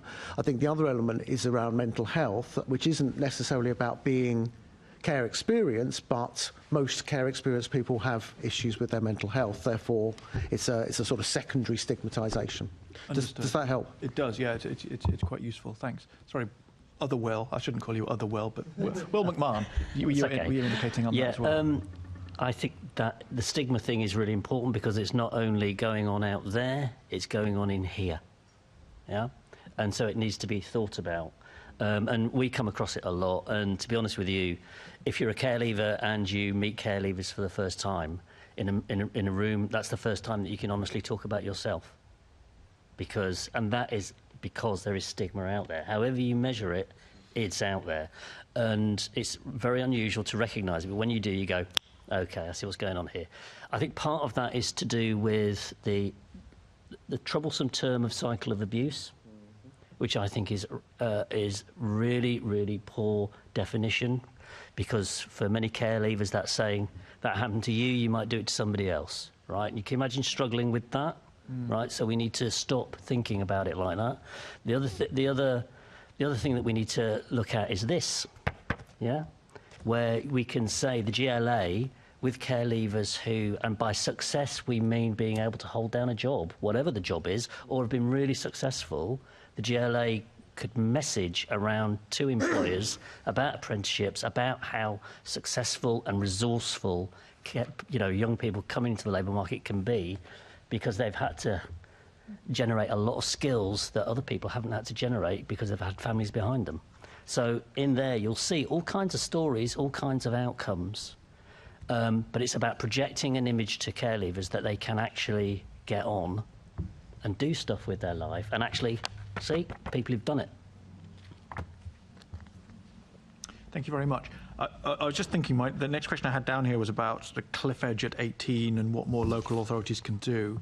We've sort of touched on that a bit already. I don't know whether there's anything that you would want to add to what you've said already. I think that probably was covered previously when my previous couple of questions.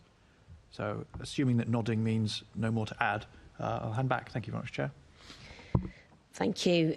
My question is to Will Kerridge and to Nicola. What more can... well, actually, I'm going to ask you all, because I think it's a really important question. What more can the Mayor of London do to support care leavers into stable employment, education or training? And Neil, if you'd like to start.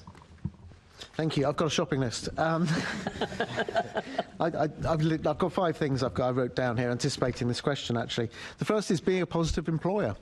Actually, the public sector in London is a very significant employer of young people, and actually there's a whole range of work that can be done around that, guaranteed interviews, help with interviews, and so on and so forth. So I think there's a long way to go still with that. Some local authorities have been very, very strong, others less so, and often giving some strange reasons for why they can't provide help to their own care experienced young people. The second one, I think, is advocating with large employers. I think particularly in the public sector, like the NHS, but also large employers in the private sector as well. A lot of work that I think the Mayor could be doing in that respect as well.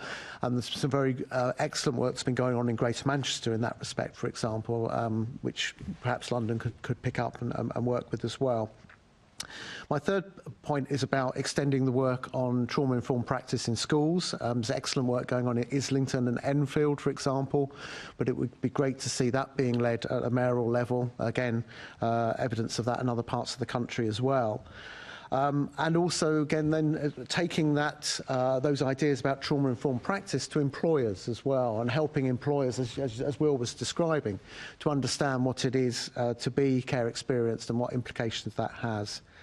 And then I think my final item on my quick shopping list is about making sure that every virtual school in London has a post-16 EET advisor, because I think that role is absolutely fundamental here in bridging those gaps.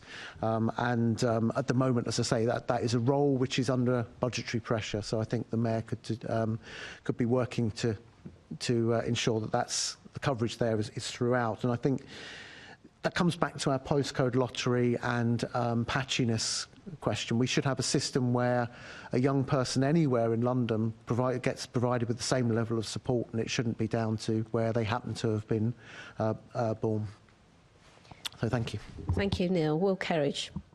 Thanks. I think within London, there's the Pan-London Care Leavers Compact, which I think could act as a vehicle for bringing about a lot of the more like structural and contextual changes that need to happen under the kind of corporate parenting responsibility banner. For example, things around transport, could we extend it to tubes being half price or free to help young people get around?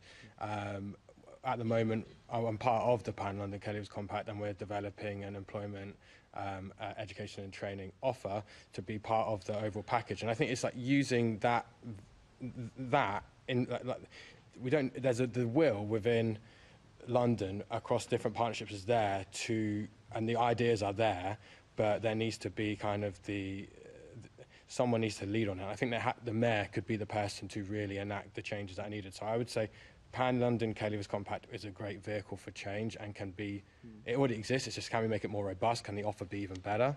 And then I think the mayor should look at commissioning services, not just Drive Forward, but services like Drive Forward that work to, you've heard from us, I do think it's important that local authorities have an employment, education and training officer within their team, but it's that holistic support that I think is really important, and how is that? Yeah, it's that holistic support, really, isn't it? And working with someone with that flexibility over a 10-year period has really proved really beneficial for the young people that we've worked with. So I would say, yeah, looking into that as well. And another thing that I wanted to mention earlier that I think it's kind of special about maybe it not being always local authority based in this context is, when it comes to creating support networks for care experienced young people, they have lots of professionals that will come in and out of their life, and sometimes those professionals will be great and make a really big impact on their lives. But because we work with every borough in London, and we put on social events, we're bringing young people together and they create their own support networks. We have a lot of people that have developed best friendships, essentially, from the years of being with us. And I think sometimes it might be harder to do that if it's like local authority specific. So just to keep that in mind in terms of how do you build like long-lasting support networks, these young people can be each other's support networks given the right conditions to meet each other. I think that's an important point as well. And then the mentoring as well. I think I know the mayor's really interested in mentoring, and it's in that a young person's plan. But I think that's really important. So that's the three things: Pan-London, commission special services and mentoring. Thank you. Will McMahon. Yeah, I won't waste time because I think you two covered it for me anyway, really well. I mean, I'd just say the peer effect is really important. Really, really important for people who've been in the care system, because when you meet somebody who's been in the care system and you have shared experience, it can make you feel a lot stronger than you are on your own. I don't think there's any question about that. Mentoring is also really important.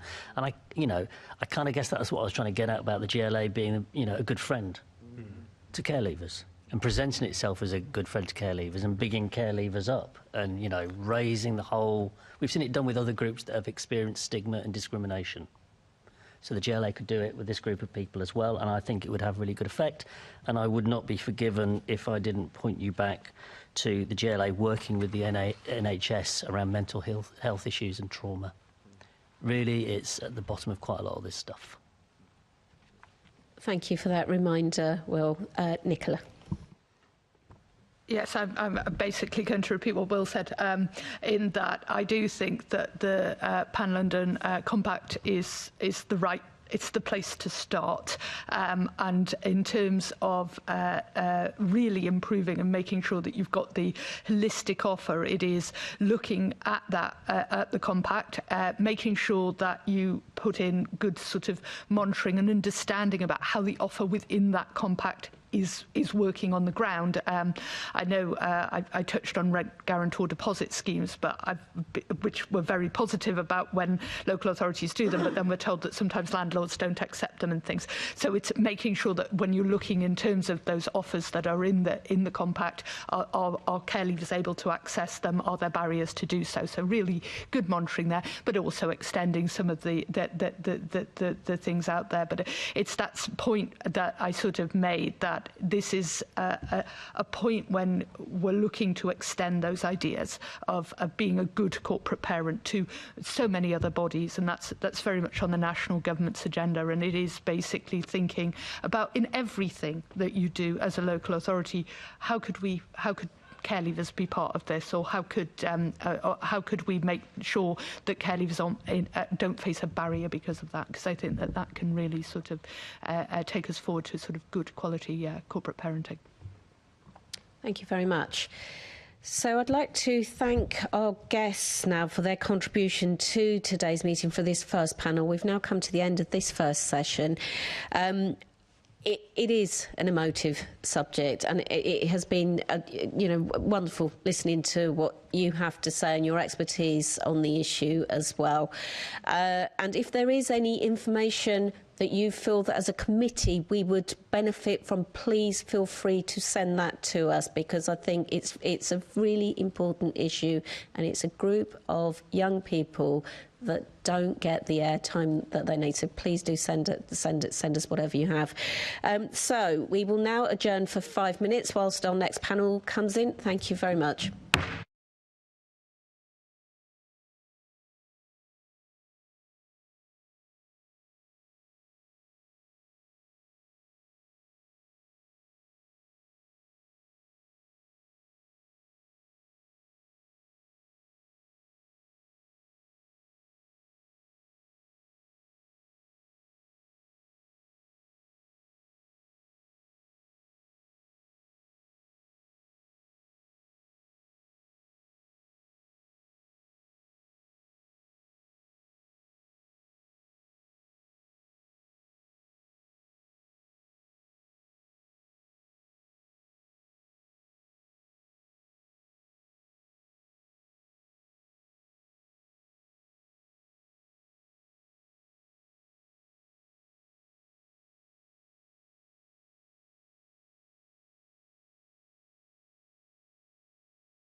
Right, welcome back to today's Economy, Culture and Skills Committee meeting.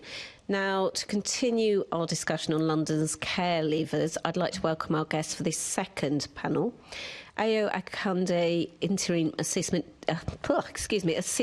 Director for Skills and Employment Delivery, GLA, welcome. Amri Soyanka, Interim Assistant Director for Skills and Employment Policy, the GLA, welcome. Matthew Blood, Virtual School Head at Islington Council, welcome Matthew. Bethany Cornter, Strategic Partnerships Manager, Care Leaver Covenant. And Debbie Jones, Director of Children's Services at Croydon Council, welcome all. So I will start the questions, and my first question is to Matthew and to Debbie. What specific actions can councils take to ensure a smoother transition for care leavers into employment or training once they reach adulthood, and to prevent the care cliff from occurring? So, Debbie, perhaps you'd like to start. Thank you. Is that on okay? Yeah, okay. I think the first thing to say is that one of the biggest challenges that any local authority faces, whether it's Croydon or indeed any other local authority, be it London or anywhere else, is with its care experienced young people ensuring that you provide a smooth transition into adulthood. Because as we know, young people, care experienced young people, face considerably more challenges by definition than other young people. And that requires us as corporate parents, and this goes into what you do to prevent the care cliff, that members, that officers take very seriously as a whole council their responsibilities as corporate parent. What it means, it's not just a question of treating a young person as you would your own children. It's more than that, because of the additional challenges that often young people face. So a whole council approach is what is needed. And certainly in Croydon, that's something we've invested in considerably. The other point that I would make, and I would imagine this will come out through a lot of the discussion that we have this afternoon, is that for care experienced young people, some of the reasons that they are not in education, training and employment and face that cliff is insecurity in relation to housing. It's a huge issue. It's a huge issue for us in Croydon. It's a huge issue for London's young people. And I think the more work that can be done, and we've done a lot of work in Croydon, but there's never enough. And for that, I think that requires a whole system approach. The third issue that I would probably highlight in terms of additional pressures and needs, which I'm sure will come out in discussion, is the key issues around mental health, which are significant issues for young people generally, and obviously for our care experienced young people. And so, therefore, it's not just a whole local authority approach that is needed, it is a whole partnership approach. Now, there will be loads of illustrations of initiatives that are happening in London, and I'm sure my colleagues on the panel will describe that. But planning early is what is probably the single most important thing. Leaving it to a young person who's 18 is just, frankly, not good enough. I'll stop there because I know my colleagues will want to say more. Thank you. Matthew, before you start, forgive me, I should have said to those of you on the panel who aren't GLA members here, in terms of the mic, could you make sure that it's close to you so that we can hear you, and also ensure that you don't have any electronic devices in front of it, and if you move the mic always by the base rather than the top? Thank you. Matthew. Okay. Yeah, I completely echo what Debbie has said, particularly in terms of the need for a partnership approach. The concept of obviously corporate parenting has been around for many years, and I think we've often sort of seen that as a local authority responsibility, all right, a local council responsibility, and particularly, obviously, it's children's services. But I think we need to move to a position, and I think thankfully we are, where corporate parenting is seen as everyone's responsibility, not just within the local authority. So it's all the partnerships across the community, it's local businesses, it's schools, it's colleges. So that wider concept of corporate parenting, I think, is both a moral responsibility of everybody, all right, because in a sense we're all their parents, but I also think it's an economic responsibility, because if you look at some of the figures about the cost to society as a whole for things like unemployment of care leavers, homelessness, health problems, mental health problems, it's enormous compared to the actual numbers of young people. And I think if we took a bit of a hard view and said, actually, how can we invest in these young people, we would counter that sort of negative economic impact on society generally. So I think it's a financial and an economic, but also a moral responsibility. In terms of what local authorities do, I think your starting point has to be to understand the particular and the specific needs of care leavers. As Debbie said, you can't separate issues around education, employment or training without understanding the early life history of these young people, their trauma, their instability, their poor educational outcomes at school. So that early intervention is really crucial. You can't just try to bolt on something when they're 18 and beyond to try to fix the problem. You have to intervene early. Because, for example, one of the key things about poor employment and training outcomes for young people post-18 is their poor qualifications at the end of schooling. So if you don't get English and Maths GCSE at the end of year 11, your chances of going into employment when you're 18, 19 and beyond are going to be much harder. So I think tackling it early on is really, really crucial. I think what local authorities do successfully is the concept of developing partnerships across, health, the economy, with local businesses as well. But I think that could be strengthened as well. And I think that needs to come under the umbrella of wider corporate parenting. But I think there are already strong partnerships within many local authorities with their health services, their CAM services, their local business as well, and sort of working at a community level. I also think that what you need to do specifically in terms of EAT is to give young people a sort of foundation to succeed. Many young people, particularly if they've had poor educational outcomes at the end of schooling or at college, will need that additional support to be able to either get into employment or sustain employment. So it's about targeting programs and employment schemes and working with employers to actually specifically meet the needs of these young people. And it's recognising that some of them might need that additional support. They might need targeted programs, they might need additional work to improve particularly in terms of their resilience and their mental health as well. I think the final thing, just to say, because I'm sure we'll add a bit more later, is I think you do also need to recognise who the key professionals are with working with these young people. So obviously, we know that these young people are often open to the local authority until they're 21 or 25. So they do have key workers, they do have personal advisors, they do have social workers, they do have a range of other professionals that work them. So if they're in semi-independent placements, they'll have a key worker. They may have a housing worker, they may have a mental health worker.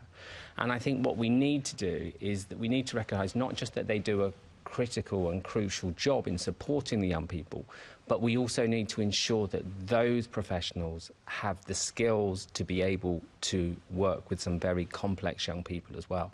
So I think it is also about skilling up the workforce, because it's not easy working with someone who's got complex trauma, complex mental health difficulties, may have special educational needs, and they need the most skilled workers to be able to work with them effectively. And I think there's a piece of work in terms of local councils that actually skills up their workforce as well to be able to work with them. Because if you ask young people what really makes a difference, they will often say it was this one person who stood by me through the tough times as well. And that resilience of our workforce and the skill of our workforce is absolutely crucial, because that's what often makes the difference to young people. Thank you. And that issue of that one person came through loud and clear in our previous panel. Assembly Member Georgiou. Thank you, Chair. Debbie and Matthew. Debbie, you've already sort of alluded to the cliff edge aspect of all of this. And so, therefore, please only add bits, both of you, if you feel you've missed anything. So, what can councils do to reach more care leavers and prevent young people falling through the cracks? Is there any more you want to add to that? I think the most important thing, as I said earlier, is to reach out earlier and not wait till 18. The investment that can be made with local businesses and local programmes is really important. If I think about the kind of issues that we've got in Croydon, I mean, we have a huge care experienced population in Croydon, of whom 50% are former unaccompanied asylum seeking young people. Now, Matthew's point about looking at individual needs is really critical there, ensuring that the personal support, as you would do for your own son or daughter, is tailored to their particular needs at a particular time. And sort of looking forward is very important for me. So I think it is our job to ensure that young people don't fall through the net. I think one of the things, if I'm honest, that has made the biggest difference in most recent years is probably the role of the regulator. I know that sounds bizarre from a Director of Children's Services, but I was formerly in Ofsted, and formerly I would say that the care experienced young people did not get the focus. If it isn't inspected or regulated, then obviously it goes on the back burner. So I actually think, and I don't think you've had any evidence from Ofsted, but I think that since the Ofsted judgment on care experienced young people has been brought in and is indeed a limiting judgment, that has made a real difference, both in terms of what happens within the local authority and with partners. As I said, that might sound quite unusual for me to say that, but I do think if for care experienced young people, certainly in my local authority, it's made a difference. But I think the key thing, and Matthew's already commented on it, is that join up early, recognising that for most young people, particularly if you think that a lot of our young people, sadly, don't have stable placements. And if they don't have stable placements, they don't have stable education or access. It's not as easy for a young person who keeps on moving around London to be able to access, for example, their college place. And we have to therefore be prepared to do more to ensure that we improve stability, but think about, to avoid that that falling through the net, that we consider that kind of impact early on and ensure that we put the supports in place. Yeah, just to add to that, I think one of the things that is really, really important is something around the data around care leavers. There is obviously lots of data around looked after children and care leavers that's reported nationally. Sometimes I think that doesn't capture the nuances of the cohort of care leaver experienced young people. And I think you can fall into a bit of a trap of sort of just lumping them into one big homogenous group without recognising the specific, the individual and the cohort needs of them. You know, you have care experienced young people who go on to, you know, do master's degrees, become engineers, become really successful. And then at the other end of the scale, you have young people who are in custody or have significant mental health. They're not a homogenous group.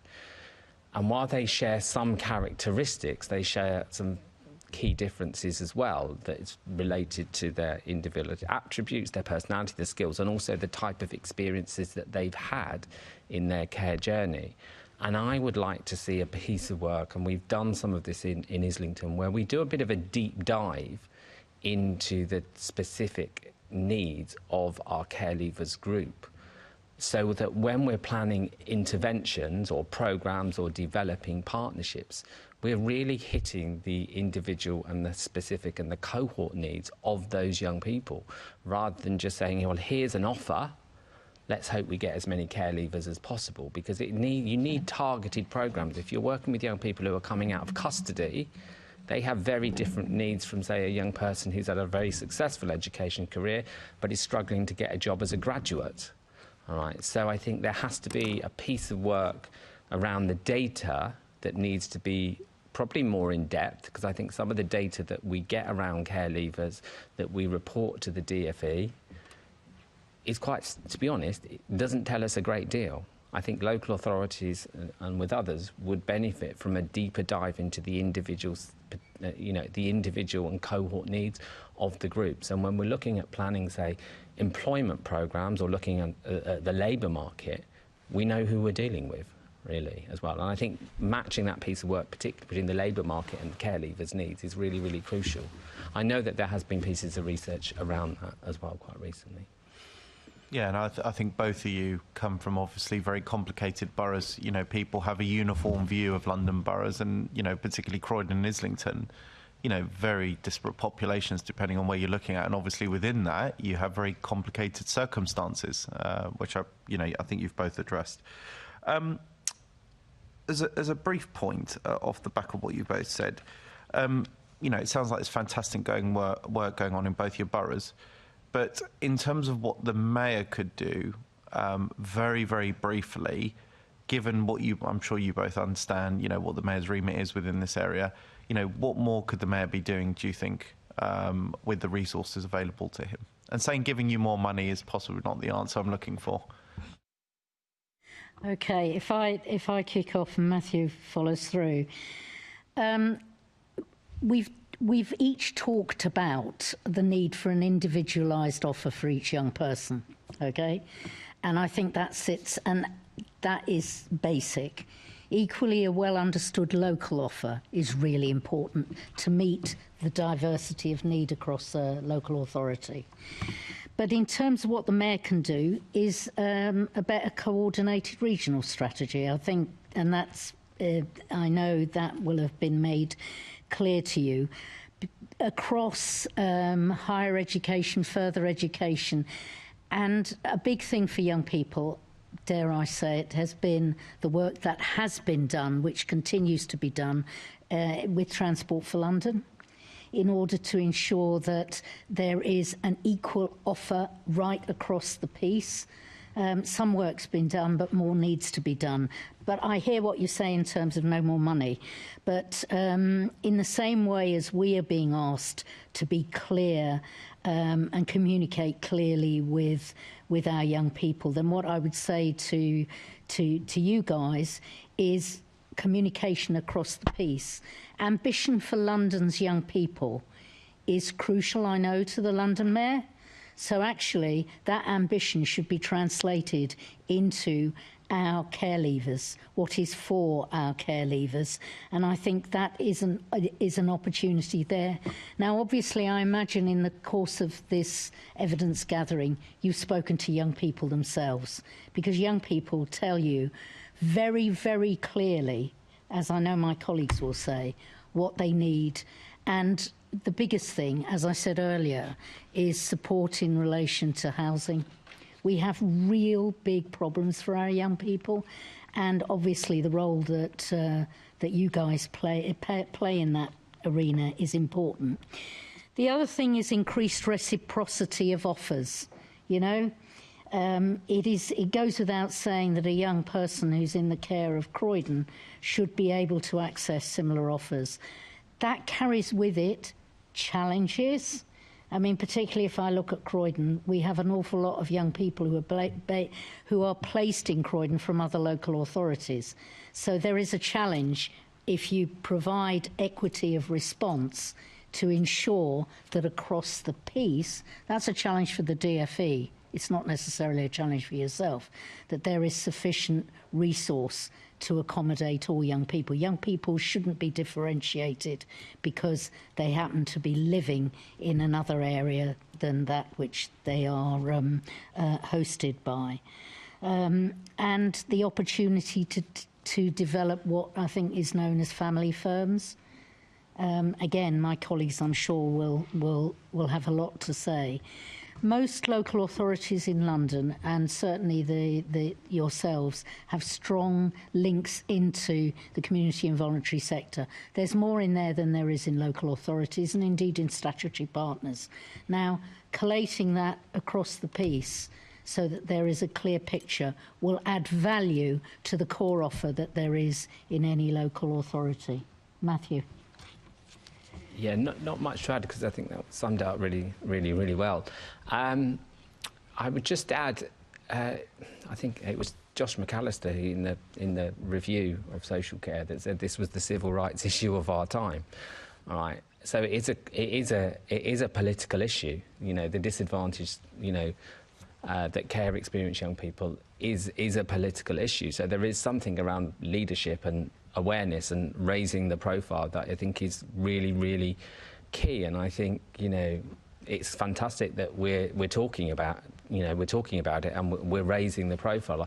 I think the more that we can do that and say this is a civil rights issue, this is an issue for all of us, these are our young people, it's a moral issue and it's a economic issue as well for society, I think the better. So the political leadership of the London Assembly and the Mayor, I think, is really key. And I look to other authorities across the country, like Greater Manchester, who've really taken quite significant steps about creating a regional offer, because they've driven it forward at a political and strategic level. And I know there are different challenges in London because of the size and the diversity, but it shouldn't be beyond the will of all of us to create that drive for a pan-London offer for care leavers. And I think we've sort of begun that journey, because we do have the Pan-London Care Leavers Compact Group, which has got the various pillars that we're trying to identify areas where we want to create a common offer. So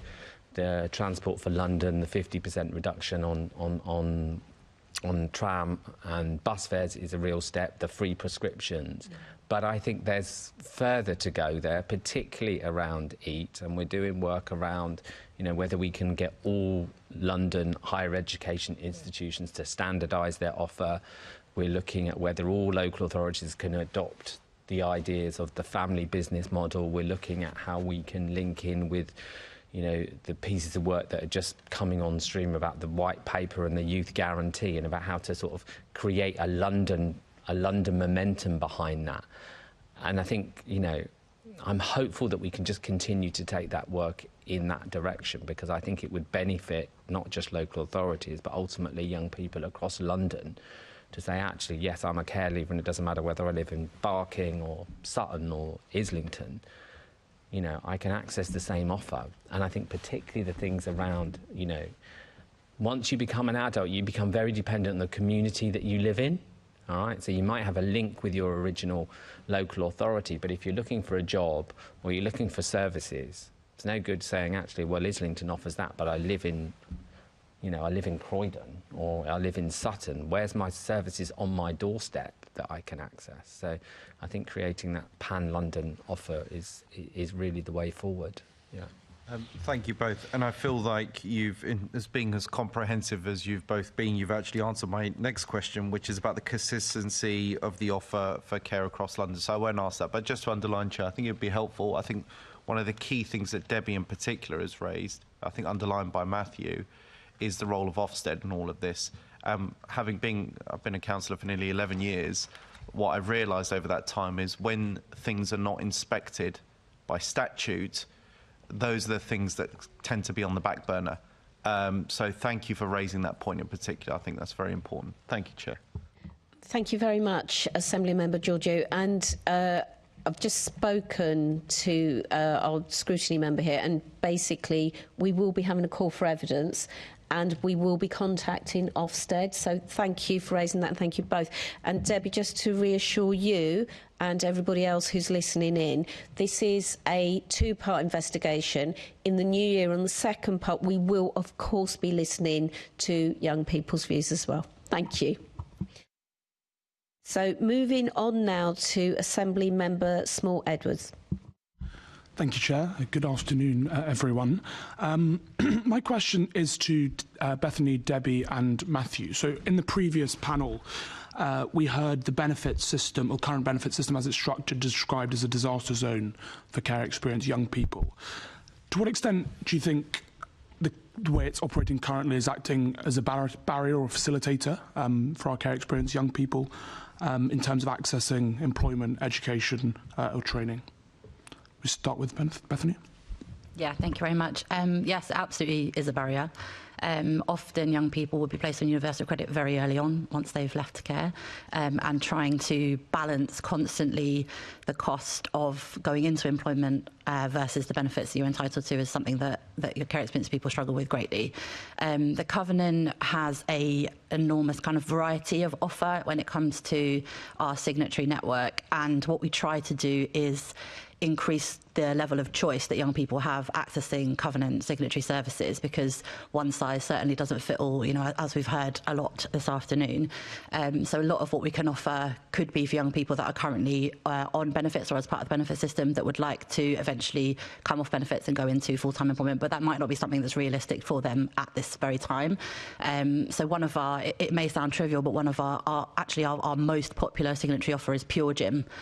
Pure Gym have a national 50% discount for all care leavers in the country, and it's our most popular offer with care experienced people across England, because for some young people, we've heard that mental health challenges are a huge issue. Getting out of bed, walking out your front door and going to Pure Gym is a massive success for some young people, and actually that has been a real support for some young people to take that first step, meet other people, and then, you know, in a couple of weeks' time, that young person may feel ready to look at a work experience opportunity or a shadowing opportunity or maybe an apprenticeship. So for us, it's about choice. It's about our signatories offering as wide a variety as possible as for different services, and that really does support young people to come off benefits and into employment, we think. If I can just add to what Bethany's just said, one of the there is no question. You've used the word, you know, it's a complete car crash. Well, it is a car crash, but fundamentally and morally, we cannot disadvantage our care experienced young people by giving them that tension between benefits, training, and work, and that is a sort of fairly fundamental principle that I know that that we're trying to tackle within the Care Covenant arrangements, so they cannot be disadvantaged. There are ways to actually accommodate that. We have in Croydon a Young Ambassadors scheme, and we've been very clear, and it's paid, but we've been very clear that the work needs to be done to ensure that they're not disadvantaged by being an ambassador and loss of benefits.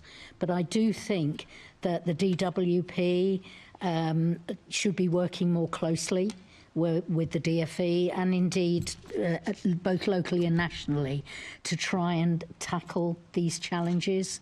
There are different options available, and we need to make sure that young people aren't disadvantaged, because it is utterly ridiculous that it's a barrier to their achievement, given all the challenges that they face, and Bethany's highlighted some of them.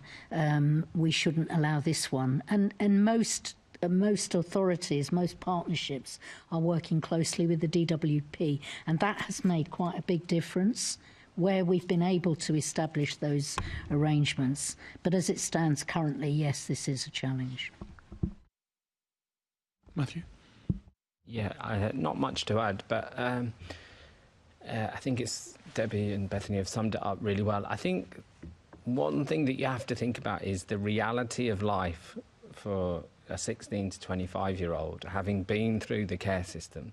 When you get to 16, 17, 18, your standard of living drops, all right? That is the stark reality for a lot of young people, that they are essentially living, you know, a day-to-day existence, which I wouldn't want for my children to be thinking, actually, should I eat or should I put the heating on, or should I have a night out and, you know, forfeit a pair of shoes? But that is the reality for a lot of young people, because they don't have anyone else to say, we're just going to buy you a winter coat. We're just going to, we're going to stock up your food for the next 3 weeks. They have to, at a very early age, have to be basically on their own and budget, pay their bills, pay their council tax, pay their rent. And we all know, the challenges for all of us in terms of the cost of living, particularly in London, the cost of rent, and finding somewhere. And that is a sad reality for many care leavers, that they're just in survival mode. Where am I going to get my next meal from? How am I going to pay my rent at the end of the month? Can I afford, a winter coat or a new pair of trainers? And when you're in that mindset of just thinking, actually, I just need to survive, it's very hard to then think, actually, well, there's a job, down the road, it might be in a supermarket or a construction firm, to think, yeah, OK, I might be a few pounds better off at the end of the week. And you'd always encourage young people to sort of say the benefits of work over being on benefits. But if you're in that mindset, well, actually, it's they just weigh up the advantages and the disadvantage, and you'll just say, actually, it's not worth it, really. And particularly when I think you do have to relate it back to the need, because many of these young people, because of their experience and their level of qualification and where they're entering the labour market, are not going in and going to be earning £25,000, £30,000. They're going to be starting at minimum wage, or if they're going on to an apprenticeship or a traineeship, they're going to even be less than that. So they're still going to be, in a sense, living in poverty even when they start work. So low-paid employment, which is really the reality for a lot of care leavers because of their qualifications and their, and their needs, is still not a very high standard of living. And that there are young people. That's not what I would want for my son, who's like 16, coming up to 17. I'd want him to be able to go beyond survival, really. But that's not the reality for a lot of care leavers, really. And I do think it's, as Debbie said, it is very much related to the situation of housing in London. So while lots of local authorities are very good at prioritising young people for council flats, which is obviously, and social housing for cheaper rents, the harsh reality is most young people at 18 will not go into a council flat. They will either be in private, semi-independent placements with exorbitant rents or in the private rental market, all right? So they're not paying council rents, basically. And until they get their council flat, which might not be until they're in their 20s, councils are, in a sense, and the state is paying exorbitant amounts of money for their rent, really. So it's not, so it's almost like we're in a catch-22, really. The council's topping up their rent, or DWP is paying their universal credit, and you can't get out of that sort of trap, really. Thank you all very much for those very comprehensive responses. And do you think currently job centres, local authorities, personal advisors are properly equipped to support our care leavers?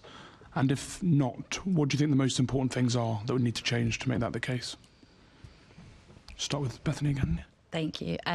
There's certainly been enhancements in the DWP's understanding of the needs of care experienced young people that I've seen in the time that I've worked with them. The Care Leaver Protocol, I think, goes some way to supporting DWP staff in understanding the particular needs of care experienced young people. I know the DWP are also doing some work around their physical spaces, about how intimidating they can feel for anyone using them, but particularly care experienced young people. So I can certainly see some enhancements in the DWP practice when it comes to care experienced young people, but there is still enhancements to be made, I think, particularly around benefit sanctions, which have a real impact on young people, especially those with care experience. When it comes to personal advisors, I know in the panel earlier, a few comments are made around personal advisors. At the Covenant, we work with PAs more days than we don't. We work with all English local authorities, and I was with a local authority last week in Berkshire, where I kind of naively assumed you'd have a lower number of care experienced young people, maybe a higher funding landscape, but the average caseload for all of their PAs was 35 to 38 young people with care leavers per personal advisor. So that really hits home what these personal advisors are dealing with, and from my experience, they are generally incredibly understanding, qualified, empathetic and supportive of care leavers. They definitely wouldn't be doing that job if they weren't. And they face a really tricky landscape and are ultimately doing their best. So I think the role of a personal advisor is an incredibly crucial one. What we do at the Covenant is try to make their job a little bit easier. We can't be everything to everyone when it comes to care leavers, but what we can do is create a comprehensive list of opportunities which PAs can use with their young people to try and match them to something that suits them at that time. So we are trying to be a complementary piece of work to make personal advisor jobs a little bit easier. But my experience of PAs is they play an incredibly crucial role for care leavers. Debbie or Matthew, do you have anything to add? Or? Yeah, just to say, I work with social workers and YPAs every single day. Right? So I see the enormous the enormous pressure that they are under. I mean, 35 young people on a caseload. I mean, how do you get to see those young people apart from just the minimum amount that you're required to do, which I think is 8 weeks? I mean, if you've got a young person who is desperate for support, seeing them once every 8 weeks, and I know that many YPAs will not do that, but sometimes the logistics don't work, really. You just have to meet your statutory requirements. So I think there is something around, local authorities feeling completely under pressure. I also think it relates back to some of the issues that we've talked about earlier. And what I see with PAs is that they are desperate to support their range of young people, from those that are coming out of university, those who want to get a job. But inevitably, when you're faced with a crisis, young person's been arrested, young person presents as homeless, their placement breaks down, whatever crisis, that goes to the top of your pile because you have to deal with it. If you get a young person who gets arrested, you have to go down to the police station and be with them. If a young person gets thrown out their placement, you have to go and take them to somewhere else. So there's a priority of need, and then inevitably that young person who might not have a job, all right, but it's not really kicking off, goes to the bottom of your pile because you have to deal with the crisis that presents on the day. So I think there is something about workloads. There's something about how local authorities work with the range of young people, and but that's a really massive issue because that can do with local authority funding and how they structure their leaving care teams. Yeah. So to follow on from what Matthew and Bethany have said, caseloads of 35 are very high. They will vary across the country. A lot will depend on the relationship between the PAs and the social workers, i.e. how the local authority structures its services, okay, and at what point young people move into relationships with PAs as opposed to social workers. Now, I think the point that we've made earlier on, which colleagues have reinforced, it needs to be personalised support because some of those challenges will be experienced differently. We have a number of our young people who've gone on to university and are doing incredibly well. Others who are also doing very well. They may have learning needs, but as long as the right service is provided at the right time, and most importantly, as you've indicated, the training given to our PAs, but it shouldn't just be seen as training for PAs as opposed to training for staff generally and training in partnership. I think we often make the mistake of dealing with things in parallel lines.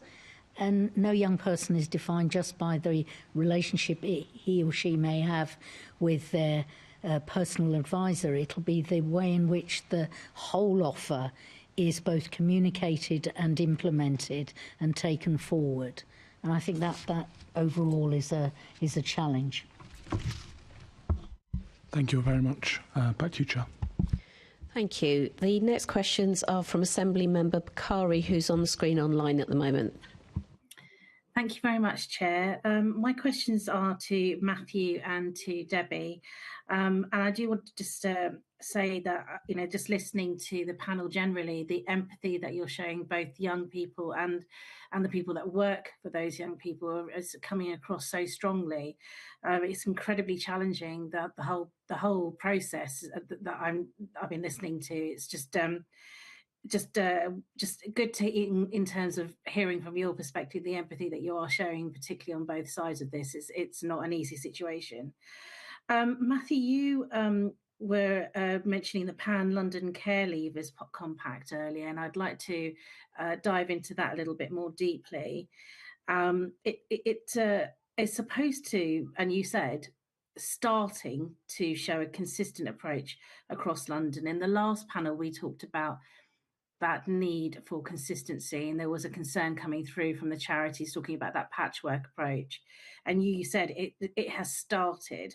So what more needs to be done for the Pan-London Care Leavers Compact to really make that goal of being consistent actually achievable? Okay, yeah, I think there's been some progress on some areas of the Pan-London Care Leavers Compact. So obviously I've mentioned the TFL, the free prescriptions. I think it's going to take some. I have to be, being realistic. It's going to take some time, and I chair the EAT working group, so I can speak about the work that we've done there and touch on some of the other aspects. So I think we need to recognise that the Pan-London Care Leavers can achieve something, but it can't change everything. We can't hang all our success Pan-London on having a Pan-London Care Leavers Compact, because the very diverse and the huge nature of London essentially needs 32 London authorities to make that commitment, and so getting that agreement across the board is can be a challenge. In terms of what we're looking at the moment, we've identified, as I say, 3 particular areas. We're looking at further and higher education. So we're looking at how we can get those institutions to move away from having their own bespoke individual offer to actually having a common offer across London. So we're working with organisations like London Hire to say that if you go to university in London, there will be a standard care leavered offer in terms of, say, accommodation, support, housing, all those things. And we've got we've hopefully got, we're going to have a round table with vice-chancellors in the new year, all right, to get that across. We would hope to replicate that with further education as well. We're looking at also the concept of the family business. We want all local authorities, obviously with GLA and London Assembly's support and the Mayor's support, to adopt the ideas of being the family business, that you will create specific and targeted opportunities within your council and your partners for care leavers, whether that's jobs, apprenticeships, work experience, which many local authorities do already, but we could all do it, to be honest, all right? I don't think there's any reason why all local authorities, for example, should not be offering apprenticeships and work experience opportunities for their care experience young people. And then also tapping into the idea of, bringing businesses on board to offer more to care leavers, a bit like the model that the John Lewis Partnership are doing very successfully at the moment, and other organisations as well. This is London. We have some of the biggest institutions in the world, all right? And I've had conversations with Google and Apple and Microsoft and Sky.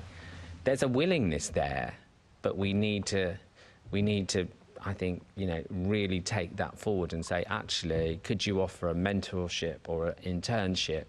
But I think the more that we can do that collectively across London adds weight to our argument. So, yeah, I could go to Google or I could go to Apple or Microsoft or whoever who've got their offices in London and say, I don't want it just for Islington care leavers, however great that would be. I think the offer should be for everyone, really. I think, just touching on some of the other areas, because obviously there's various houses within the care leavers complex. So there's transport, there's mental health, there's housing. I think housing is the key, as we've said.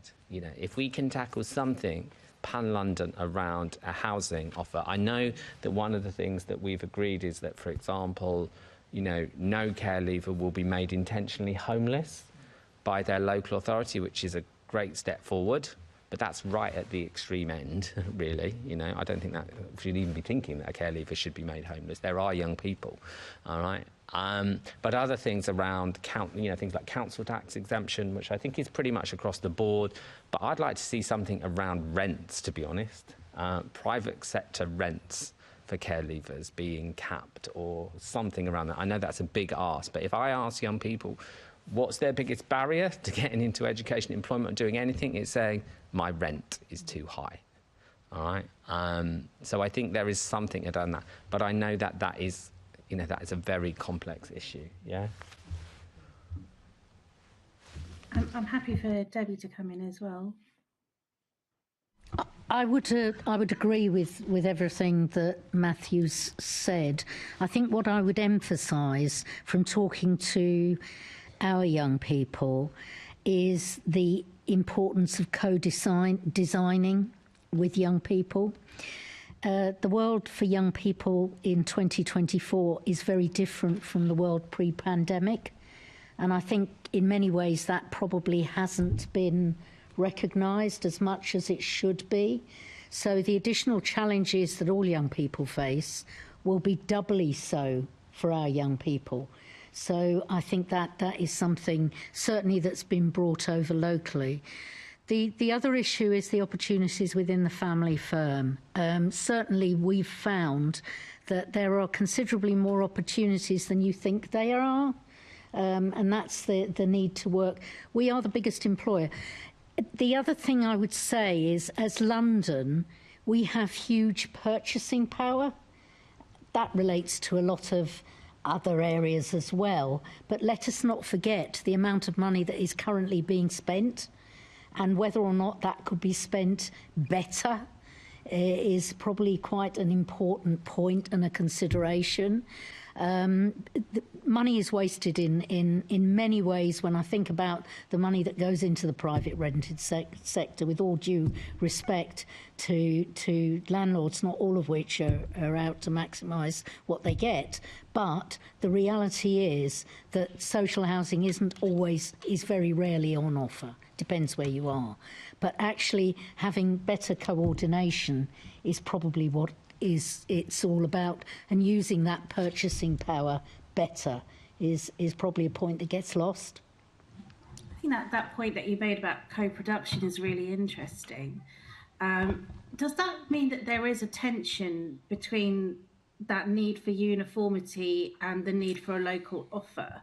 And is that why there is a challenge to have that uniformity? Because if I was to look at between Croydon and Islington, for example, there are different offers there. You know, one provides more support in terms of apprenticeships, one supplies more support for housing, one supports something called a grand mentor, which I think is a great idea, having volunteers over age 50 to give advice. Does that mean that, you know, there is a tension, and that's why there is a massive challenge of that uniformity approach, because of that need for that local and co-production aspect that you were talking about? Uniformity isn't necessarily a bad thing, but any more than diversity is, and I think you need a balance between both. If I'm honest, and certainly I would expect the local offer in Croydon to look different to the local offer in Islington. They're very different local authorities, but there are some fundamental things which are probably similar between, and they are at the core. But I know from having, and you've obviously done that, looking at different local authorities, they will optimise the benefits that there are, whether it's in local firms, whether it's in the council and in with partners and the voluntary sector. So it's a balance. It isn't either uniformity or either diversity. There are some areas of our business that surely we can look for consistency. For example, in relation to access to mental health, in relation to access to transport. There are others where we need to differentiate more, probably. Thank you. My next question is to Bethany about the Care Leaver Covenant work and what impact that's had since it was launched. What have the challenges been and the learnings that you've had through this process, engaging with public and private voluntary sector organisations to provide the support for care leavers? Because I understand that you have to draw on the resources of organisations to provide that care. And has that been difficult? Thank you. Yeah, there certainly are challenges. I think the benefit of working nationally is that you can really understand, like we've heard today, the difference in challenges, and like we've heard multiple times around the postcode lottery is absolutely alive and well in different parts of the country. I guess so. The Covenant works in two kind of main ways. One is creating a business signatory network of organisations of all shapes and sizes, and we try our best to make sure that there is a nice spread across the country of employment, education, training, wellbeing, housing, whatever it might be, offers for young people and PAs to be able to access. The other side of it is working with local authorities and trying to encourage local authorities to adopt what we call the whole council approach. So like Debbie says, looking at things like commissioning, social value, procurement, how local authorities, regional corporations can make the absolute most of their purchasing power and also be good employers to their care experienced young people.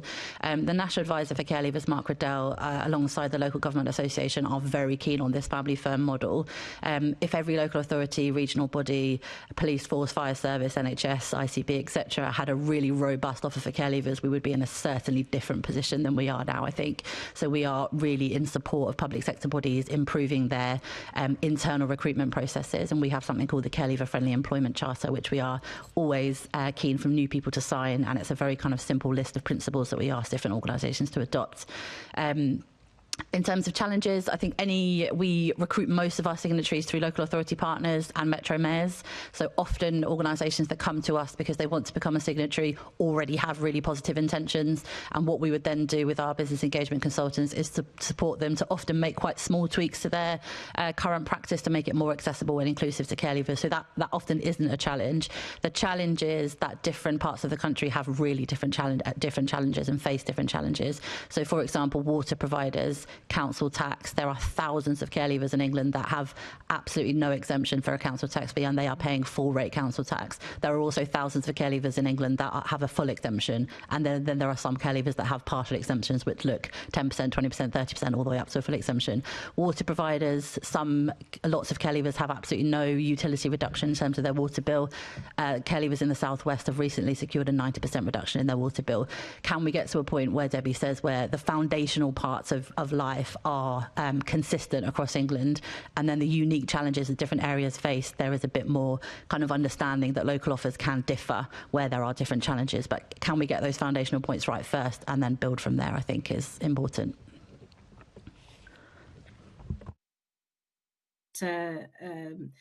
The potential of using groups that are already in touch with the Mayor's office and the GLA.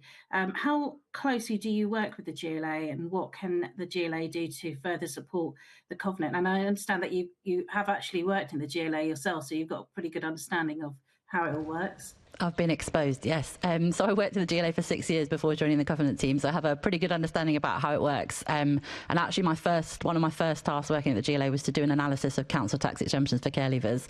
And at that point, very few London boroughs offered a full exemption. And I think we're at a point now, though Matthew will correct me, where only one London borough doesn't offer a council tax exemption. So certainly progress has been made in that sense. The Mayor of London was one of the very early adopters and signatories of the Care Leaver Covenant, so did make a really quick commitment to supporting care leavers and pledged different areas of support across the policy areas of the GLA, which is fantastic. I think one ask for us now would be high-profile support for care experienced young people. I think if we surveyed 100 random members of the public in London, the level of understanding about children's social care and the care system would be lower than we might like, which is of course going to also come into fact when you talk to different organisations. That most people don't understand the care system, and in turn and don't understand the challenges that care leavers face getting into employment and other areas of their life. So where we can get high profile support from people like the Mayor of London, I think the absolute better. Signing up to the Inclusion Charter and becoming a care leaver friendly employer would be steps in the right direction.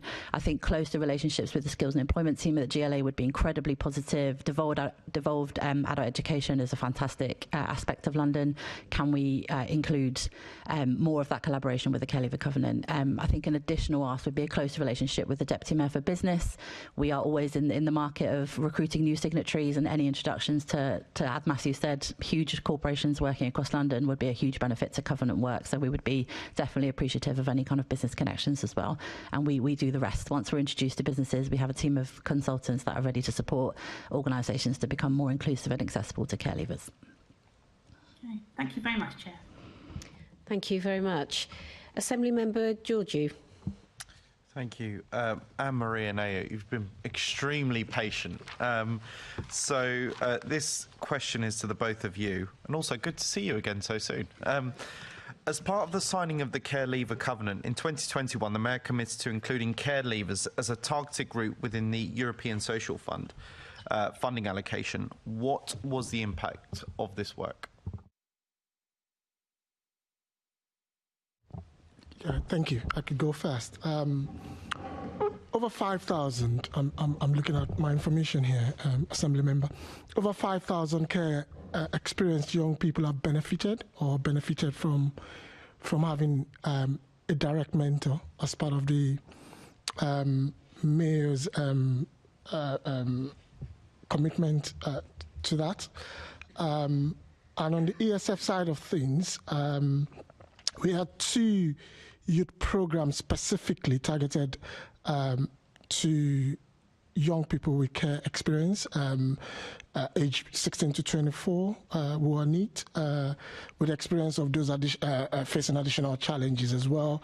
We also had a project as part of funded by ESF as well, on continuing participation to make sure, as has been said here earlier on, to make sure that we prevent a lot of some of those groups as well falling into it as well. And those 2 projects were really very successful as well. Thank you. Yeah, I would just add that so with the European Social Fund programme, I guess care leavers are one of the target groups of a wider programme that is looking at young people who are not in education, employment or training. So, it's quite difficult to separate numbers out for care leavers specifically, but they are a key target group in those programmes. I appreciate that, both of you. Thank you. Just very briefly, you referenced the 5,000 care leavers that benefited directly with a mentor. That's obviously a very high number. Seems like a very good number. But how much direct mentorship do those 5,000 really get? I'm just thinking about our capacity to achieve that. So very briefly, if you could just elaborate, I'd be grateful. Just to be clear, that's not something that our team manage. That will be another team. But in front of me here says this is a direct relationship to an individual mentor. Great. Thank you, Chair. Thank you very much. Before we move on to our next questions, can I apologise for the drop in temperature in this room? I mean, we're doing impression. No, it's not just you. It is absolutely freezing. And I have been trying to sort this out all afternoon. For some reason, they like it cold in here. So I think there might be people rushing around, but my apologies. Assembly Member Small-Edwards. Thank you, Chair. My question is also to Anne-Marie and Ayo. Now that ESF funding has been replaced by UK SPF, is the GLA continuing to provide targeted skills support for care experienced young people? Yes, so we are still funding targeted programmes for young people who are not in education, training or employment. Obviously, it's on a much smaller scale than we were able to do when we had the European Social Fund. And as you'll probably be aware, there are further cuts expected to UK SPF, so we'll be looking at what we can do in the next financial year as well. And just specifically, we do have two groups of funding. One for targeted need, as has been said earlier on as well. The intervention needs to be targeted, so we do have a group of funding for targeted need, and care leavers is one of those groups that are really focused on. And also we do have a universal offer as well, wherein also was said earlier on, sometimes the uniformity also works as well, just to clarify that as well. And specifically, we do have two projects that are looking in those cohorts of the targeted needs that are looking specifically on young people with care experience as well. Thank you. And additionally, the Mayor has stated that his community outreach programme refers young people with experience of the care system onto AEB and skills opportunities. How does this programme work, and what do you think the impact has been so far? So the Mayor recognised, even though the large budget of 340 million actually reaches a lot of diverse Londoners, as you can expect. But the Mayor, a couple of years ago, recognised that there is need to actually target some specific group. So the community outreach programme, which is grown initially from a funding of 500,000, I wish it was 500 million, 500,000 annually is grown into 1 million this year, was a funding to target outreach specifically to certain groups. At the moment, in the current funding, we've got 19 groups, one of which is care leavers specifically, funding to community organisation, VCSs out there who are smaller organisation and have niche approach to targeting those people that sometimes can fall out of crack as well, and make sure that we can engage them, refer them to adult skills provision, but most importantly as well to any other employment support out there as well, working with local areas councils, SRPs, and make sure that that we can make sure that there is nobody that is left behind as well. Yeah, just to add to that, I would say that the way that the community outreach programme works is that it's looking at organisations who already have really good relationships with those groups and who have built trust with those groups. And so they are able to kind of use those relationships to support them into skills provision and other support. Okay, thank you very much for that. Thank you, Chair. Thank you very much. Assemblyman. I think Matthew maybe had something to add. Yeah, just to come in. I mean, it's obviously really, really welcome that there are these pots of money from the UK Shared Prosperity Fund and formerly the ESF, and Islington's benefited them because we set up a youth employment and skills team that had a worker that did specific work with NEET young people, and it's been really, really successful, and that's now gone over to UK Shared Prosperity Fund. I think from a local authority perspective, and looking across London, one of the issues, there is a myriad of different approaches across London, all right, in terms of the support that care leavers get, particularly NEET young people. So some of them might be through some of the schemes that are run through ESF or UK Shared Prosperity. Some of them might be from direct commissioning local authority commissions to certain organisations to work with their needs. In Islington, we don't do it. We in a sense built our own in-house care leavers EAT team, and it is a very mixed picture of what you get in each local authority.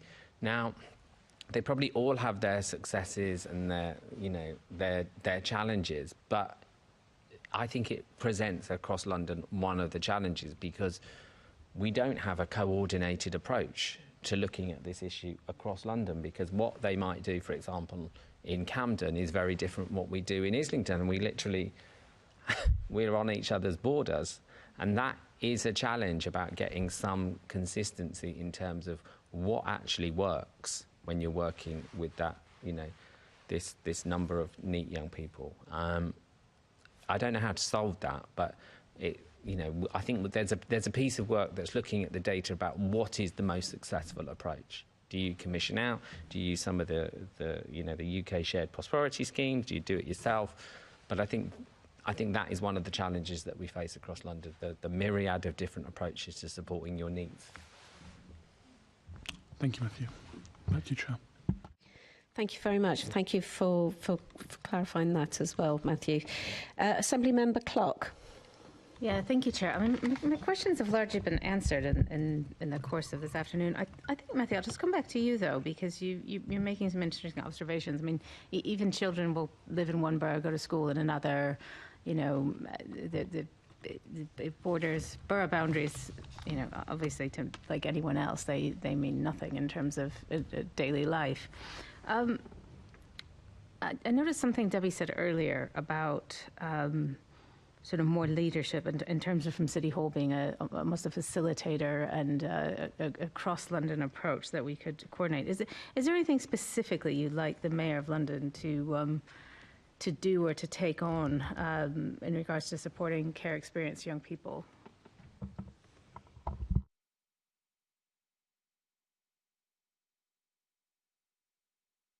I think if I may, Matthew, you've got a lot more of the detail than I have. If I were to look at the single most critical issues for young people and the opportunities that may or may not be there, I would say that a coordinated approach to housing is probably the biggest single thing. Certainly when I listen to young people, and it'll come out of the evidence you get from them, that of itself. Notwithstanding, there will be differences across the 32, or is it 33? I always forget. I should know, boroughs. But I think that consistency of priority, consistency of approach, consistency of approach to tackling some of the barriers which we put up, you know, which are, you know, whether they're planning boroughs or any planning barriers or whatever. These are things that I think, looking forward, as something we should be, that would be my number one. Matthew, yours may be different. No, I would agree with that. I mean, I have to think about, you know, if the Mayor could do one thing, you know, and I know he doesn't, you know, the Mayor can't change everything, but if you look at this, I think it is about just communicating to all of London, all right, communicating the issue across London. I often think about things like, you know, why can't we get all buses to have the Care Leavers Covenant on their bus, all right, to publicise it? Could not. Things like, you know, discounted rates for on advertising for local authorities to advertising their fostering services, all right, instead of like, I know in Islington, in terms of marketing, we have a real massive issue in Islington about recruiting local foster carers. Why does our fostering team have to penny pinch and go to businesses and say, will you give me this advertising rate? Can I put it here? Can I put it there? Surely that is the power of the Mayor is to say, actually, that's ridiculous. We desperately need a foster carers in London. All right, let's have a coordinated strategy to recruit more foster carers into Islington, not the Mayor do something around a publicity campaign to recruit more London foster carers, all right? You know, publicising the Care Leavers Covenant, using the links with local business and saying, become a care-friendly employer, sign up to the Covenant. You know, if we want you to, you know, build all these houses that are apparently coming, is actually, well, you know, you can do something for care leavers. If you're gonna open a massive, big shopping precinct, are you gonna have 5% of your employees are going to be care leavers, or are you going to offer apprenticeships? You know, I think it's just about using that soft power, but also, you know, direct power to make a difference, really. But yeah, just getting the message across London, really. It's really helpful because as all local authorities across London obviously struggle with foster carers, and I think your message around, well, all of you have hit upon this about just the disconnect between what everyone on the panel knows about children in care and then adults who have been affected by you know, had the experience of the care system.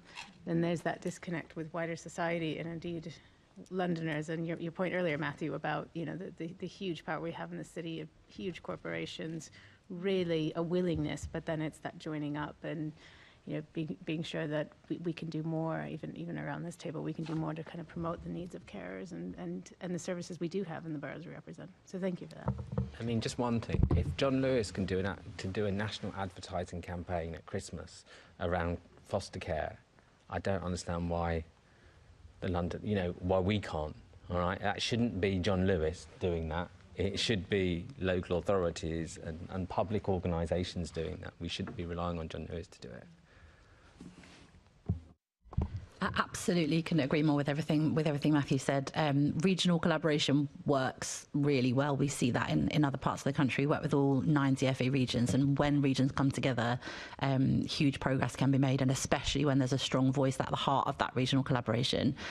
So just to kind of reinforce that point, that with a strong voice in London kind of pushing that forward, we could achieve, you know, a huge amount. Thank you, Chair. Thank you very much. So we've now reached the end of our session. I'd like to thank all of our guests for attending today's meeting and for the contributions that you've made, which have been incredibly informative, and the issues that you've raised, which interestingly does tally very much with panel 1 as well.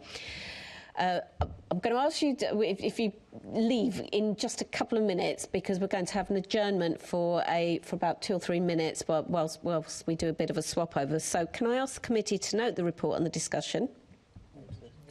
Can we also delegate authority to me as chair in consultation with party group lead members to agree any output arising from the discussion? Great. I am going to close this now, and then we're going to go into adjournment for 5 minutes, and then we come back and we will talk about the next item on the agenda. Thank you very much. Thank you.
Okay, the committee is now asked to consider the motion referred to it by the London Assembly on 7th November 2024 regarding London's nighttime economy. We invited and have got Assembly Member Emma Best to speak, as it is her motion.